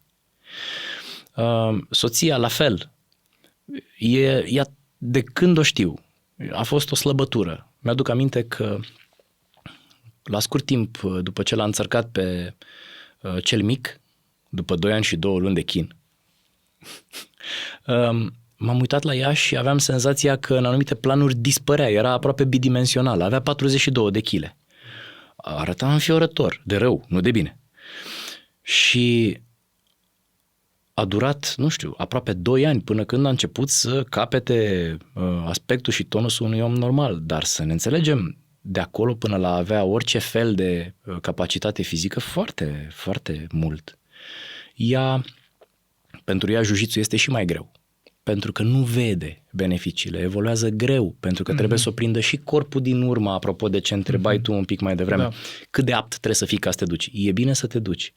Tehnica este destinată oamenilor care sunt ușori și slabi, pentru că tehnica se bazează pe niște principii fizice foarte clare care te ajută să faci uz de forța adversarului, de poziționarea ta față de corpul adversarului. Este ideală tehnica asta pentru autoapărare, mai ales pentru femei care sunt, de principiu, mai mici decât noi. Nu? Da, în termen de viață de familie, ce a schimbat? Era să-ți spun că acum dacă ne batem nu mai rămân semne. Perfect, las că pun și asta. Glumesc. Precis ne-a crescut capacitatea de a negocia unul cu celălalt. Pentru că, iarăși, nu mai pleacă animalul fără călăreț, cum îți place ție să spui. Mm-hmm. Și atunci nu mai e absolut orice, reproș al partenerului luat drept, un asalt asupra identității proprii. Nu, ai un răgaz. E exact ce zicea Mihai Csikszentmihalyi în Flux, în Psihologia fericirii. Că ultima libertate umană este aflată între stimul și răspuns. Da. Victor Frankl, cred că zicea asta în Omul în căutarea sensului. Ai dreptate, corect. Corect. Un spațiu și că în spațiul ăla ai dreptate, am greșit, așa este. Avem. Pentru că am senzația că... E unul din citatele mele preferate ăsta și asta mi se pare frumos și la ce ai descris mai devreme, că faptul că te face să fii mai prezent, mai cumpătat, da, cred că ăsta e cel mai potrivit cuvânt, mai prezent și în context de adversitate, când crește adrenalina, ești sufocat, ești strâns la propriu sau la figurat, îți dă mai multă libertate în momentele alea, te ajută să-ți păstrezi luciditatea și să spui, ok. Dar nu funcționează numai în sânul familiei, funcționează când ești pe stradă. Eu când văd că se ceartă oamenii pe la semafor și că vor să se dea jos din mașină, Doamne ferește, oameni buni, eu știu că în Bucureștiul ăsta sunt minimum 500 de practicanți de jiu-jitsu. Doamne ferește să te dai jos din mașină și să dai de unul din ăsta. Este o luptă unilaterală. Oricât ai fi de puternic. Și dacă dai de o practicantă de jiu-jitsu experimentată, se pare foarte mișto în trafic asta să stai cu gândul ăsta. Dar nu, Paul, eu nu mai claxonez. Pentru că mai sunt, stai puțin, că pe lângă practicanții de jiu-jitsu brazilian mai sunt niște oameni care sunt teribil de eficace în a genera rău fizic oamenilor din vecinătatea lor. Că jiu-jitsu brazilian e o formă de artă marțială care e mai degrabă pentru oamenii care vor să se apere. Dar să înțelegem, foarte eficace sunt pugiliștii și sunt mulți. Sunt foarte eficace luptătorii de Muay Thai. Sunt atâția practicanți de kickbox. Mm-hmm. Unde mai vorbești? Shotokan, Kyokushinkai. Doamne ferește să ai ocazia, dar și dacă lovești un astfel de om, îți rup mâna de el. Dă ăla cu planeta de tine. Este o luptă inegală. Ok. Tot așa, deci ne-ai zis negociere mai bună în cuplu, spațiu între stimul și reacție mai mare. Fără doar și poate. Copii mai docili. Da, aici îmi pare rău. Decât sunt obosiți. Cel puțin din ce văd când mă întâlnesc cu ceilalți părinți din sală, da, ai lor sunt mai docili, ai mei nu. Așa se întâmplă, da, măcar copiii altora. Da, și mai am și, apropo de viață de familie, eu mă uit că întotdeauna mămicile sunt foarte preocupate de sănătatea și de bunăstarea copiilor lor. Dar cu toate astea copiilor nu știu să cadă. Și se împiedică, e absolut normal. Și de cele mai multe ori se lasă cu mâini rupte, capete sparte și așa mai departe. Trebuie să facă un sport. Sportul le oferă o suplețe și o tărie. Și postură, și camaraderie, care acum, uite, noi ne uităm în perioada asta la White Lotus. Nu știu dacă ai timp de seriale sau în tot programul ăsta mai intre și asta, dar în primul sezon e vorba despre o familie care merge la un resort și au doi adolescenți, o tânără și un tânăr.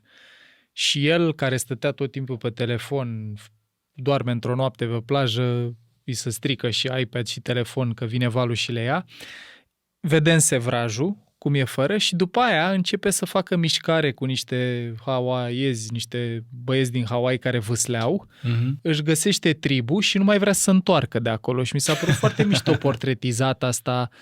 Știi că pentru copii lucrurile care în lumea în care trăim noi au dispărut pot fi foarte ușor suplinite sau readuse de o formă de mișcare dacă nu ne-am mai uitat la mișcare strict ca la ceva pentru corp și mușchi și calorii. Și din toată povestea ta, de asta te-am și invitat acum pe final să ne zici mai multe despre cum e cu mișcarea în familie, pentru că mulți oameni cu care eu am vorbit și în cursuri și în ateliere și reacții la episoadele noastre au problema asta. Băi, eu n-am timp, nu știu cum să mai bag asta în program. E greșit. Ori la voi asta mi s-a părut mișto, că voi ați reușit. Noi am făcut tot programul cumva în jurul chestii astea. Da. Și de fapt și de drept, Doamne ferește, nu-mi doresc pentru nimeni să trebuiască de mâine să se trezească la 5 sau la 5 jumate. Tu nu funcționezi așa, știu sigur. Ție îți place să vezi apusul mai degrabă decât îți place să vezi răsăritul. Da. Mie îmi place să văd răsăritul. Asta funcționează pentru mine. Tu te antrenezi seara, dar nu-ți închizi ziua fără să te antrenezi. Oamenii ce fac? Băi, am terminat la muncă, mă sui în mașină, ascult un podcast, sper din tot sufletul al tău, în drum spre casă, după care ajung acasă și ce fac? Păi, desfac o berică că am meritat și eu și mă așez pe canapea și dau drumul la televizor. Cât? 2 ore jumătate. Și după aia sting televizorul și mă bag în pat și mai butonez un pic Facebook-ul sau Instagram-ul. Păi și cam cât timp petreci în fiecare zi pe device-ul personal? 4 ore jumătate. Ok, vrei să-mi spui că din cele 2 ore jumătate petrecute în vecinătatea mesei de seară cu berea în mână și încă 4 ore jumătate pe parcursul întregii zile, tu n-ai reușit cumva să muți programul tău de așa natură încât în acele 7 ore, că sunt 7 ore, să-ți aloci, nu o oră, ține minte că am propus un pic mai devreme, 5 minute, din care 2 pauză, să faci ceva. Da. Nu știu, nu mi se pare ok. Ăsta e mesajul pe care m-aș bucura așa să-l lăsăm la finalul întregii serii, nu doar a conversației noastre, că mișcarea nu e doar despre ars calorii și tonifiere musculară, e despre a-ți îmbunătăți toate aspectele vieții. E și pârghia cea mai underused, așa că foarte mult din conversația curentă e despre mindset, tehnici mentale. Tu ai creierașul ăsta stilizat aici. Da. Și dacă e un lucru pe care l-am uitat amândoi astăzi, e următorul. Cea mai bună pârghie cu care poți să faci mintea să funcționeze este corpul. Este suficient să ieși să mergi. Dacă Absolut. ieși și mergi pe stradă și ți se mișcă ochii, vei obține o liniște mentală, ieșită din comun, se numește Lateral Eye Movement Therapy. Da. Tu știi să le povestești oamenilor considerabil mai mult decât toată atât. seria asta mi-am dorit și de aia mă bucur și îți mulțumesc că am încheiat cel puțin bucata asta din seria Mișcare pentru Viață împreună, că am vrut ca oamenii să vadă și o persoană cu un job diferit de sportiv de performanță sau diferit de creator de conținut pe zona de mișcare, cum a fost Andreea, care a reușit să facă mișcarea parte din viața lui și să și construiască o bună bucată din viață în jurul mișcării, care n-a fost mereu așa, că ai avut perioada cu tenisul, dar după aia și pauză lungă, care a avut nevoie de un wake-up call dureros, cum a fost compresia de nerv, și care ai zice că petreci mai mult timp cu copiii și cu familia făcând mișcare împreună sau mai Fără puțin? doar și poate. Mai mult, Ăsta nu? este alt lucru. De multe ori oamenii zic, păi unde mă să mă mai duc și la sport? Exact așa. Pentru că dacă mă duc la sport, chiar că nu mai văd pe ei mici. Exact. Când să mă mai duc și la sport? Ia cu tine. Dui, musai, pe toți. Și soția la fel. Păi și cine mai face de mâncare? Voi când vă întoarceți? Împreună. Cu altă stare, cel mai probabil, și cu alt focus pe ce anume mâncăm, că îți vine să mănânci altceva când vii de la sport decât dacă nu mergi. Bun, dăm voie să le mai inventez oamenilor care ne ascultă niște scuze. Programul copiilor este diferit. Am 2. Unul învață de dimineață, unul învață de la prânz. Sala de sport este foarte departe. N-aș vrea să rămâneți cu senzația că sala pe care eu o frecventez este singura din București. Sunt nenumărate altele, alegeți-o pe cea care e aproape. Este poate cel mai relevant criteriu. Și ne-ai zis că și conta la tine, că amicul care ți-a făcut cadou prima vizită a căutat o sală lângă, care să fie aproape de mine. Aproape de în prima parte a zilei, mă duc cu mașina de dimineața la antrenament, că e gol, nu e nici naiba la 6:45 pe stradă, când mă duc eu la antrenamentul de jiu-jitsu și fac 7 minute până acolo. Iată. Asta e altă viață. Da. Okay? Deci odată, dacă am bifat astea, mai departe e easy sailing. Beneficiile sunt cât casa. Victima, viitorul MOP, îți mulțumește. Sper din tot sufletul să nu și pentru asta, știi, e un lucru pe care l-a spus profesorul Mihai recent și știi, e bine să ai capacitatea asta de embrace the suck of life. Dar e iarăși foarte bine să vezi și ce progres faci, pentru că ai ales să te duci să fii victimă, ca să zic așa. Pentru că s-ar putea să fii foarte surprins. S-ar putea ca persoana care va sta în spatele microfonului eluia peste 5 ani de zile să se gândească în urmă cu ciudă la persoana asta că nu s-a apucat mai devreme. Da. Dragul meu, îți mulțumesc. Un ultim gând și o invitație, unde te găsesc oamenii? Dacă vor să-ți scrie, dacă vor să lucreze cu tine. Dacă sunt nestomatologi, ca să zic așa, mă pot găsi pe Substack, dacă o să caute stomatologie pe românește sau Dr. Vlad Niță, sau mă pot găsi pe Instagram cu Vlad Niță. Acolo pun tot felul de content și pentru stomatologi și nu numai. Dacă însă sunt stomatologi și sunt mai interesați de partea asta de stomatologie pe care eu o practic, mă pot găsi pe YouTube, tot așa cu tagul dr.vladniță. Acolo cursurile sunt anunțate pe dentalupgradehub.ro de cele mai multe ori sau de colaboratorii mei de la GC, cărora le mulțumesc pe această cale, sunt niște oameni de pus la rană cu toții. Și doar trebuie să dea o căutare după numele meu și ar trebui să găsească niște răspunsuri relevante pentru ei. Super! Îți foarte mulțumesc pentru plăcere. Conversația asta. Oameni buni, stimate Vlad, acesta a fost ultimul episod până una alta din seria Mișcare pentru Viață. Paul Olteanu sunt, mă bucur dacă măcar câțiva dintre voi după seria asta simțiți să faceți mai multă mișcare. Mie mi-a făcut super multă plăcere să por conversațiile astea și sunt norocos de toți oamenii care au călcat în studioul Mind Architect și ne-au împrietenit cu diferite forme de mișcare. Cum a zis și Vlad, cel mai bun lucru pe care îl puteți face pentru mintea voastră, pentru relațiile voastre, pentru o stare mai bună de spirit, e să vă mișcați și cu acestea fiind spuse, până la următorul episod, vă mulțumesc din inimă, spor la mișcare. Și să știi că sunt deosebit de fericit că pot să fac asta pentru tine. Îți mulțumesc că să învăț. Am să te rog, uite aici o mână.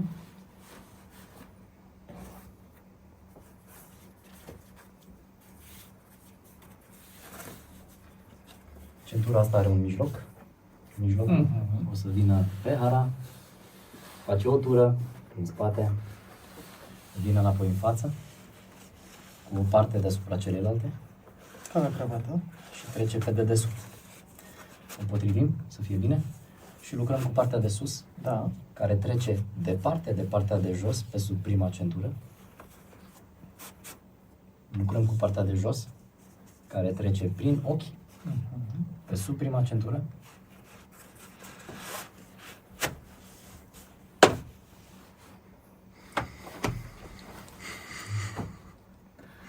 Și cu acestea fiind spuse, ne vedem la sală. Acesta este un material gratuit prin care echipa Mind Architect contribuie la dezvoltarea personală și la cunoașterea de sine fundamentate în știință. Dacă vrei să aprofundezi subiectul pe care tocmai l-ai ascultat, devină și tu membru Mind Architect Premium, unde ai acces la peste 130 de materiale audio-video, rezumate infografice și recomandări de resurse. În plus, și poate cel mai important, întâlnirile MA Live, unde poți intra în direct cu echipa noastră pe teme care te interesează. Și acces la grupul de Facebook privat, unde ținem aproape de comunitatea abonaților. Iar dacă vrei să înveți în ritmul tău, te așteptăm pe mindarchitect.ro în secțiunea Online Academy, unde te așteaptă cursuri certificate, cu informație clar organizată, cu suport vizual excelent, teste și studii de caz. Poți asculta în continuare gratuit episoadele de podcast Mind Architect pe rețelele de podcasting precum Spotify, Apple Podcasts, YouTube și pe mindarchitect.ro. Iar dacă ți-a plăcut acest episod și crezi că i-ar face viața mai bună cuiva cunoscut, ne-am bucurat tare să ne ajuți cu un share. Conținutul Mind Architect nu este destinat și nici nu trebuie interpretat ca fiind utilizabil pentru a diagnostica, trata, atenua, vindeca, preveni sau un alt mod a fi utilizat pentru orice boală sau condiție medicală. Nu reprezintă substitut pentru consultație psihologică sau pentru muncă terapeutică.